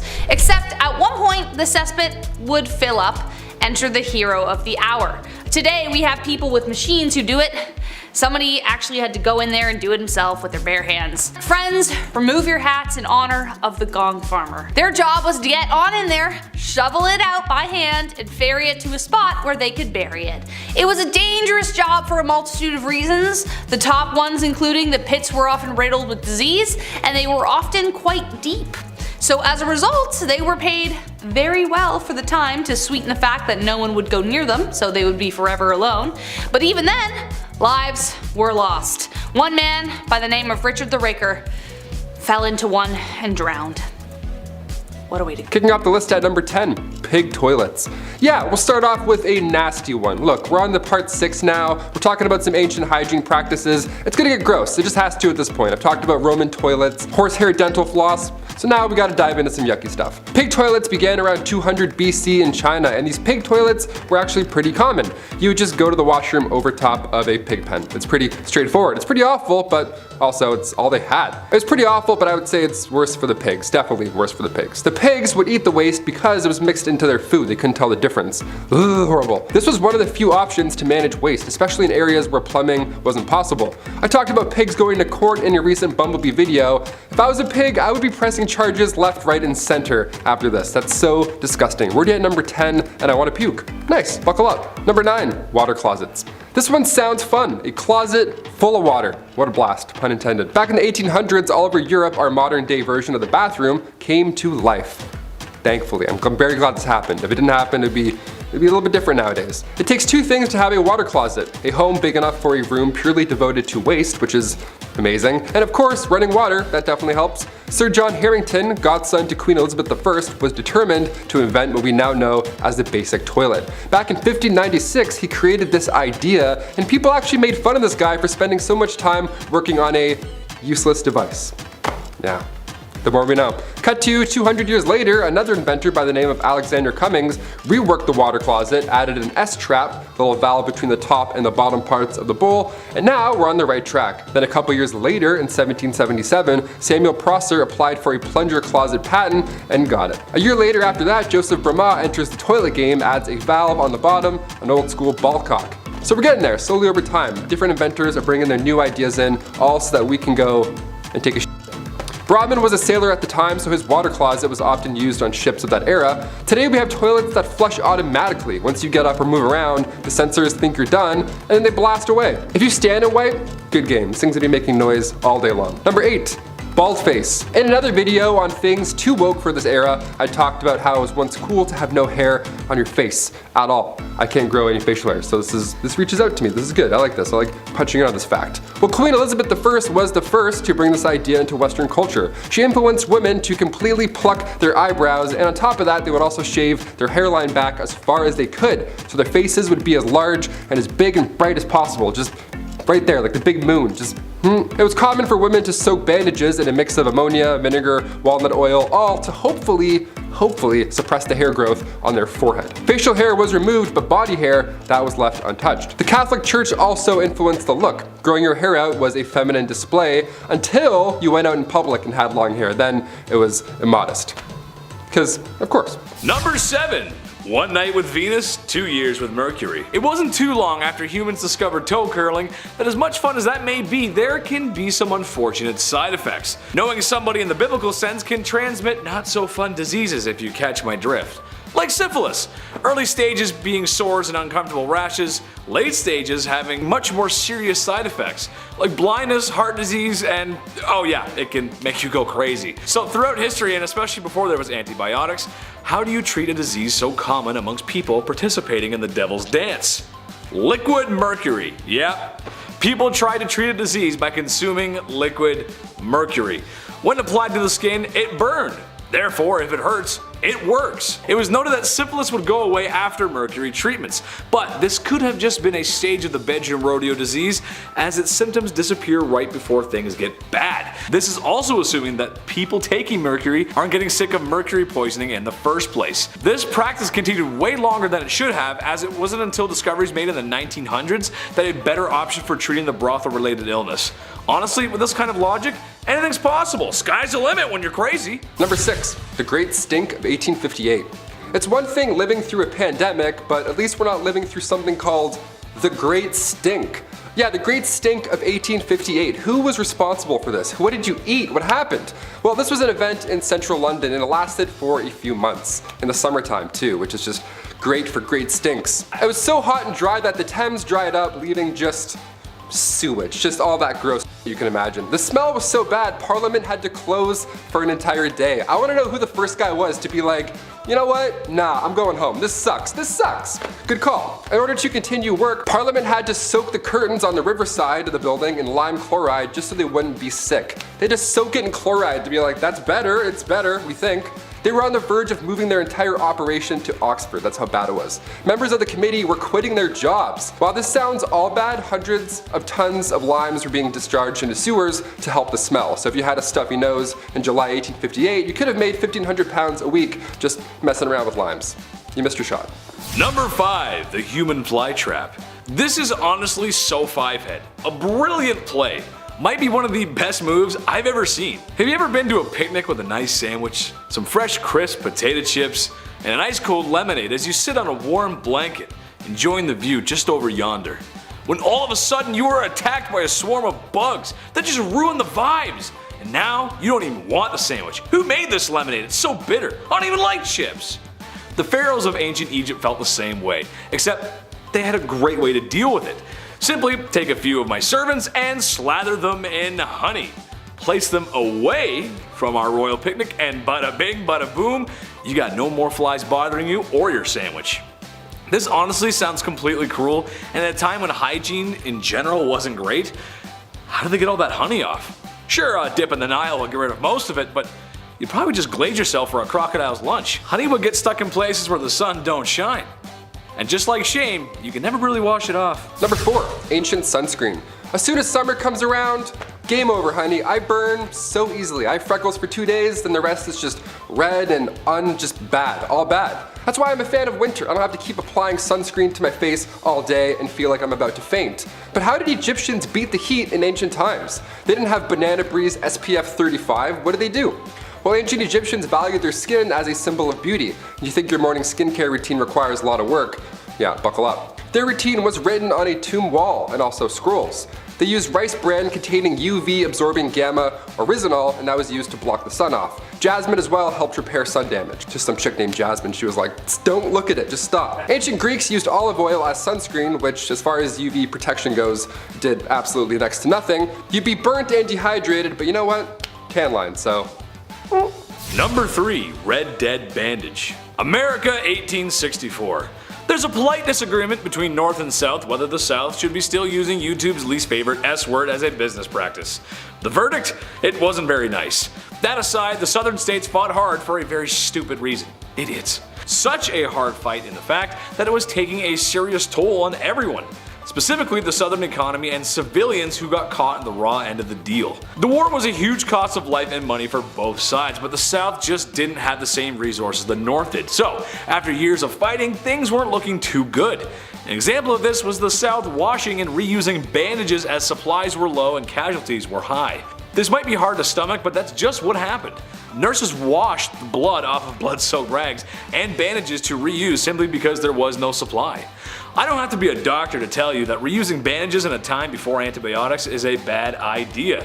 It might be better to just not have a bandage in that case at all, as the chance for infection would significantly increase. Dutch, you got any fresh band-aids over there? I scraped my knee fighting with Micah. Hurts real bad.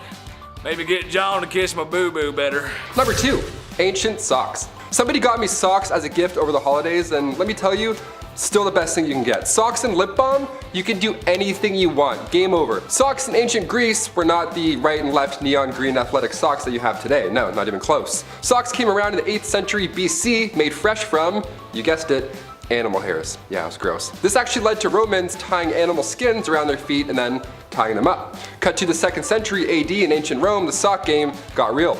Romans began using fabrics instead of animal skins, and it was softer, lighter, and all that jazz. And then later on in the 5th century, socks were worn only by the most holy.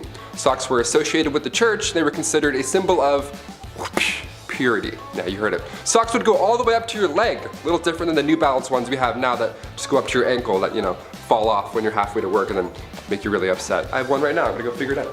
Number 1, heavy stomach. We as humans need food and water to live. Water honestly being number 1. I mean, I could eat a little bit more, but water's more important. But it is what it is sometimes. People in the past had no choice but to build water pipes out of lead. Sure, maybe it wasn't common knowledge that the lead was toxic, but a lot of people did know. So that's why all the cities that sparked up during the Industrial Revolution were built with such. Lead as a material did make sense as it was cheap and easy to use, so that simply outweighed the health risks of lead poisoning. Lead was a common material in other products as well. But when your drinking water is supposed to be fresh, maybe it's time to spend a little more so we don't end up, spending a lot more on healthcare for lead poisoning. After years of being underground, the pipes corrode and leak toxins into the water stream. It's why in older cities, a lot of time and money is spent today replacing old pipe infrastructure.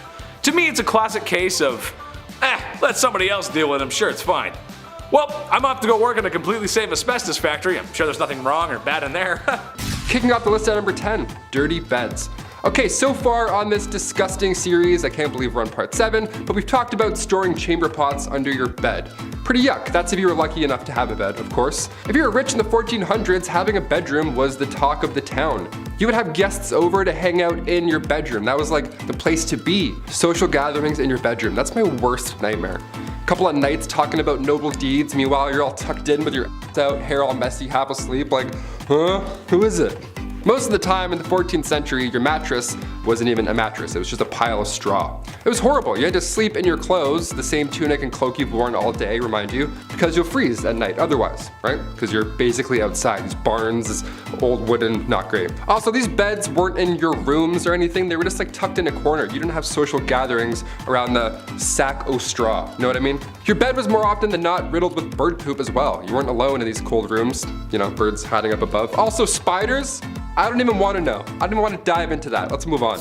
Number 9, mouthwash. Ancient Romans would use urine as mouthwash. I believe we've mentioned that before on this, again, disgusting series. That's always a fun fact to bring up at a house party. Next time you're drinking some Mountain Dew, just be like, oh, did you know? The ammonia in urine was thought to ideally wash away the yuck. You just got to get past the whole urine part, I guess. Doctors hate this one trick. Nero would tax the trade of imported bottled urine. That's how popular it was at this point. Some poor soul with a clipboard would have to stand all day and just be like, yep. In the 12th century, Saint Hildegard von Bingen would advise all to wash their mouth with cold water to remove bacteria. Yeah, if only it was that easy, okay? Just one quick shh and spit it out and then you're good? No. I wish it was that easy, pal. Tortoise blood was also used once as mouthwash, alongside goat milk and vinegar. Out of those 3 options, imagine not picking goat's milk. You're like, but what year is the tortoise blood? Number 8, bath beans. Not to be confused with bath bombs, bath beans we're talking about. Bath beans, beans in the bath. Bath beans were used thousands of years ago in ancient China. They were these bars, or beans rather, these chunks, still like beans. They're made of bean powder, herbs, and much like our bath bombs today, they also included some nice fragrances. Just have a little bit of a The pancreas of a pig was also commonly used, so it wasn't totally nice. Once the blood was drained, you'd mix it with the bean powder and the nice stuff. Now originally it began by using leftover water from cooking rice. Eventually it became bath beans, which is, aka soap. Old soap. Some bath beans were loaded with ingredients much like the bath bombs we can find today, so they were all quite unique. You could make your own little bath bean. Number 7, loincloths. Okay, I have to adjust the jeans for this one. Going back to ancient Roman and ancient Egyptian times, the loincloth was used by all. Neat. Either that or you would just be naked.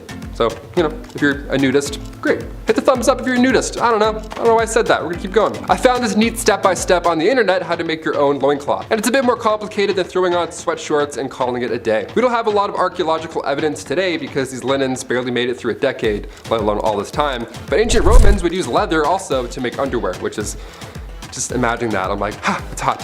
Hot goat skin wrapped around your waist in the sun. We love it. We still use leather today when it comes to undergarments, but we'll save that talk for another time. Number 6, breast bags. Here's a neat term, breast bags. Let's bring that one back, see if it sticks. Now, contrary to what I just explained over at point number 7, women, more often than not, didn't wear undergarments in the Middle Ages. Up here, at least. But in 2008, at Austria's Langborn Castle, something that resembled a modern-day bra was discovered. It's believed that only higher-ups, ladies of nobility rather, were the only ones who had the privilege to wear these breast bags, or breast cups. I say breast bags, sounds a little funnier. We have bags of milk in Canada, so I'm connecting the, I gotta connect the jokes. I can't say much personally, but this does not look supportive enough at all. It's like a pirate flag, it's like ripped apart, this is nothing. If you have back problems, I don't think these breast bags are gonna help you. If you're ever catching up on some 13th century readings, well, now you have an image when you see the word breast bag. This eye patch that they called support. Number 5, cesspools. Ooh, gross transition. If you're gonna make a massive castle, you need to know where to build certain rooms. Like say over a cesspool, for an example, that might be important. Just plug your nose. Cesspools were often placed under floors, which makes sense because, you know, you poop and then gravity and everything goes down. But you need to make sure that those floors are supportive enough. Because in 1183, the Emperor of the Holy Roman Empire had a dinner in the Palace of Erfurt, but the floor in the main hall broke open, resulting in a bunch of dinner guests falling through the floor, with a few of them even drowning in that cesspool. What a horrible way to go. Then again, in 1326 England, Richard the Raker had just sat down for dinner, guy hadn't even started his meal yet, and then again, the floor broke and he fell through and drowned. I'd say chamber pots were safer, definitely, but when it comes to waste, honestly, just out of sight, out of mind. Just get that away from me.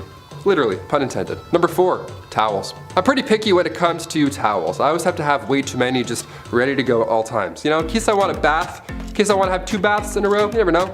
Today we have nicer towels at hotels than anything, honestly. We all know somebody with a Bahia Principe resort towel in their closet, and you're like, really? Really, you thief? Okay, I'm telling. Around the 1800s, flour sack towels were the best you'd get. Now around this time, suppliers were packaging flour and other foods in these cotton sacks. This saved big time on barrels, and eventually they were cut into tea towels. Now come the Great Depression, resources were of course limited, so these flour sacks were used now for multiple reasons. Clothing, toys, quilts, pillowcases, diapers, and of course, towels. Wouldn't feel too good on your back, not at all. Number 3, same clothes, new day. King James, and no, I don't mean LeBron, I mean King James VI of Scotland this time around. We'll talk about him another time. He had a pretty sweet idea when it came to changing clothes. You don't. Simple as that. What a dream, right? The amount of times I change my shirt every day for literally no reason, it's such a waste of time. It's like black, gray, black, yeah, that's it. It's a waste of time. King James would wear the same clothes for months at a time, even wearing the same hat for 24 hours straight. The guy's devoted to the hat game. He just slept like, didn't move a muscle. He went as far as not bathing either because he thought that it was bad for his health. Yeah, things were thought differently back then, as you may have known by now on this channel. James became king when he was just 13 months old, and he succeeded Mary Queen of Scots. In 1603, he took over as ruler for both England, Scotland, and Ireland for 22 years. And he looked the same every day. Gotta love it. Who's committed? Number 2, unwanted hair. Pubic hair is a biological mystery, and yes, even after we hit puberty, we still can't figure it out. What are you? What's going on? So far we believe this is part of our evolutionary history, and it comes from a time where we needed fur all over our bodies, right? Like animals. We evolved to protect ourselves against the cold and just in general to keep that area, you know, safe. I don't know why I did that sound, but it's safe. So why is it that ancient Greek statues of women are completely hairless? Well, this was a time where if a woman's area was hair-free, for some reason the Greeks symbolized it as being pure. Okay, so in order to be considered pure, you'd have to use razors and creams, pumice stones, methods that were not as smooth as today. What's even more annoying is that men who would grow their body hair out, that was a sign of maturing. Yeah, I'm not either of these categories. I can't grow anywhere where I want to. It's just bald. I'm just a bar of soap. Yeah, I'm not gonna use a stone to shave either. Thanks. We'll pass. Next. And finally, coming in at number 1, acne. Ancient Egyptians and Greeks came up with an interesting method of getting rid of those pimples. Now, reminder, this was long before Dr. Pimple Popper was ever a thing. You ever click one of those videos and you're watching for like 40 minutes? You're like, I'm gonna be sick. Is that yogurt? What is that? Physicians back then discussed these elevated spots with black tops that can plague your skin for 4 to 5 years. But by squeezing these mysterious spots, you force out the maggot inside. Yeah, blackheads were called maggots back then, so that's pretty horrible. That's gonna be in my head forever. They would refer to severe cases as maggots that lie in bed of roses, AKA your face. That's the bed of roses. If a physician told me I had maggots in my face, I'd faint. Teeth worms and maggots, like just brush your teeth and wash your face and then avoid all that smoke. These disorders were thought to be human skin taking on the properties of animals, so that's pretty wild. So ancient Greeks and Egyptians would use honey, vinegar, turpentine, and emulsion of bitter almonds to solve that problem. Or what I just do is I just squeeze really hard, yell one curse word, and then wipe the mirror. That's usually how I do it. Kicking off the list at number 10, medieval manicures. You can clip your toenails anywhere you want these days. An alarming amount of people do it on airplanes, apparently. Yuck. But how did we clip those little piggies back in the day? Before modern fingernail clippers were patented in 1875, we have to look to the ancient Romans and how they got rid of those hangnails. Biting them off, of course, that was the best way. That bad habit I'm sure half of you have, as well as me. That was the best way. Boink. Eating the nails, bad stuff. In 35 BC, biting nails was written as a way of dealing with nervousness. even back then, anxiety still it was a thing, of course. Ancient Greeks had a tool that looked a lot like toenail clippers, but it was actually used for pulling hairs. I'll get into that one a little bit later, it's a bit more intense. Medieval methods for cutting your nails were usually to use a small knife, so around the Babylonian age, the newly invented scissors would just do the trick as well. You just gotta have really good aim. They're big, rusty, giant, comedically big scissors almost. Sandpaper was also commonly used as well, and to that I say great idea. We still use that today. Number 9, hot pokers. Okay, I absolutely hate this so much. It makes me cringe, and it will probably do the same to you. No wonder people are actually afraid of going to the doctors. Their ancestors had good reason to be. It was pretty much comparable to going to a torture clinic. Yeah. Though I have to say there was some sense behind this one. If you were to receive an injury where the loss of blood could be fatal, cauterizing the wound was a good way to stop it. But it would definitely suck. They would heat up a hot poker and apply it directly to the wound without the luxury of any painkillers. Obviously, this would be extremely painful. Would I rather bleed out? Or have this done? I honestly don't know. However, it would probably result in infection if not treated properly, especially considering that they didn't wash their damn hands, as we found out in the previous video. But they wouldn't just use hot pokers for blood wounds, they would also use them to burn off hemorrhoids and STDs and, I don't know, hopes and dreams. It was a bad time. Number 8, clamshell hair removal. Whew, here we go. Nowadays you can laser off any unwanted hair. Waxing as well, sounds like an absolute nightmare, but compared to how it used to be done, it's still our best method today.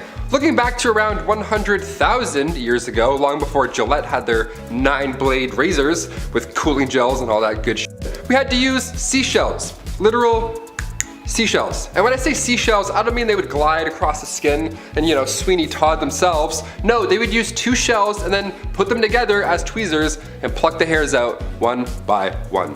Seashells. Can you hear that? It's the sound of our ancestors plucking their eyebrows. They're still screaming. Sharpened clamshells were used later in the 19th century, and we realized if they're flat enough, we can swipe them off. So they were sharpening shells. Eventually they got to the gliding technique. Saves time, but still it was horrible. And if that sounds bad, 30,000 years ago, we used flint blades to shave. Yeah, just remember, when you nick yourself, it can always be better. Number 7, purple nutsedge weed. Archaeology is fascinating. And no, I'm not just talking about dinosaur stuff. They look at rocks and be like, ah yes, a Viking was here thousands of years ago and he was a Libra. How do you know that? This is so impressive. Ancient sites tell a story, and Karen Hardy, an archaeologist with the Catalan Institute for Research and Advanced Studies at the University of Barcelona, she found another ancient hygiene practice while studying a prehistoric site in Sudan. Plaque, it turns out, can last thousands of years. It calcifies once it mixes with food, then after it's stored below the gums, game over, it's there for good. Specifically, thousands of years ago, it was there to stay. We couldn't really get that out. Hardy was studying remains that were 2,000 to 9,000 years old, and in their teeth they found traces of pollen, dirt, and plant fibers. More specifically, they found evidence of a plant called purple nutsedge. It contained lysine, which is an amino acid that we need to live, so although it didn't taste the best, it sure was vital. Ancient Egyptians used the root for perfume, but this new study shows that purple nutsedge may have been used to prevent tooth decay. They would just chew on roots all day to take care of their teeth. The plant produces antibacterial chemicals, so chewing on them would have been beneficial. Little different than the inside of a tortoise, I'd say. It's definitely a step in the right direction. Number 6, smoking. Back in 1665, during a plague in London, you were told to smoke cigarettes because they were considered disinfectants. Sore throat? Smoke this pack of cigarettes. I'm sure that'll help. Help you cough a bit more, if anything. We mentioned before tobacco smoke enemas in like part 1 or 2 or 3 or something over there. But this is just bad advice. Since mouth to mouth wasn't a thing in the 50s, if you were trying to save a drowning victim, you would also have to blow smoke in their face or their butts. Either way, how insane is that? Can you imagine that actually playing out in real time? He's not breathing, quick! Hang on. Cut to 1964, turns out smoking is bad for us. Who knew? Cigarettes were labeled as deadly going forward after that point. It's pretty intense now though, eh? The photos on cigarette packages now, they're haunting to look at. I still think teenagers smoking to stay in shape is a bit scarier, to be honest, than that image. She's always like, her face is just like pulled, so scary. Don't smoke. Number 5, face care. So we've gathered that folks in the Middle Ages didn't bathe often. But when they did, it was just the necessities, right? They didn't have time to, you know, Old Spice all their stuff up like they do. They had time to dance in the shower and shower backwards. It wasn't a fun event. Hands and face, that's it. That's all you really need anyways. If you couldn't afford a walk-in shower back in the day, you'd have to invest in an ewer and basin. You would all have to share the same thing and take turns dipping your hands and face in all day long, just the same. Protecting your face was vital for ancient Egyptians 6,000 years ago. They would honor the gods with makeup, but at the same time, it would also protect their skin from the sun. We love that. Today we have like SPF creams. I'm like, this is nothing, this is no fun. Ancient Greeks would use oils to clean their face, and they would later scrape it off. And in the 1700s, many believed in saunas and sweat cleansing. The #1 trick to clear skin, you guessed it, milk baths. Milk is really the name of the game for this part 7, eh? Wow. Goat milk mouthwash, milk baths. I'm gonna go milk a cow after this video. Just because, you know? Feels right. #4, python bile. Yeah, I just said python bile. So if you're eating food right now, I'll give you a sec. Hit that pause button. Not only pythons also, but numerous animals, their bile would be used to treat ailments. Ulcers of the female genital area. Yeah, that's what the doc was giving you. Python bile. Have fun.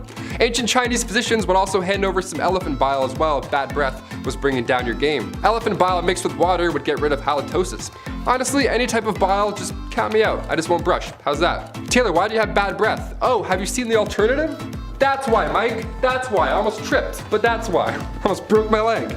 I'm upset about bile. #3, malaria. Perhaps one of the most bizarre ways to treat one disease definitely is by getting another.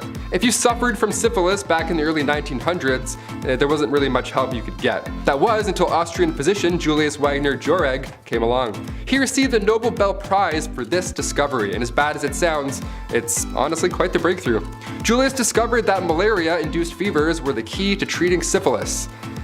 Nice. Now I guess, we don't do this anymore because, well, malaria is still horrible, and a hefty amount of patients lost their lives trying this method. So no, we at Bumblebee do not recommend this method. We have other ways to treat it now. #2, rabies. It's a part 7. Let's talk about rabies. Might as well. This is a haunting list so far. Pre-rabies vaccine, I mean, what the hell did we do? Before 1885, that's when French scientists Louis Pasteur and Emile Roux, they developed the first rabies vaccine. We were pretty much SOL if a rabid animal were to bite you beforehand. I mean, one of the leading theories to prevent the spread of rabies was to not let your dog outside while there was a full moon. You know, that middle-aged bull where every remedy just sounds like a side quest in Skyrim, that kind of stuff.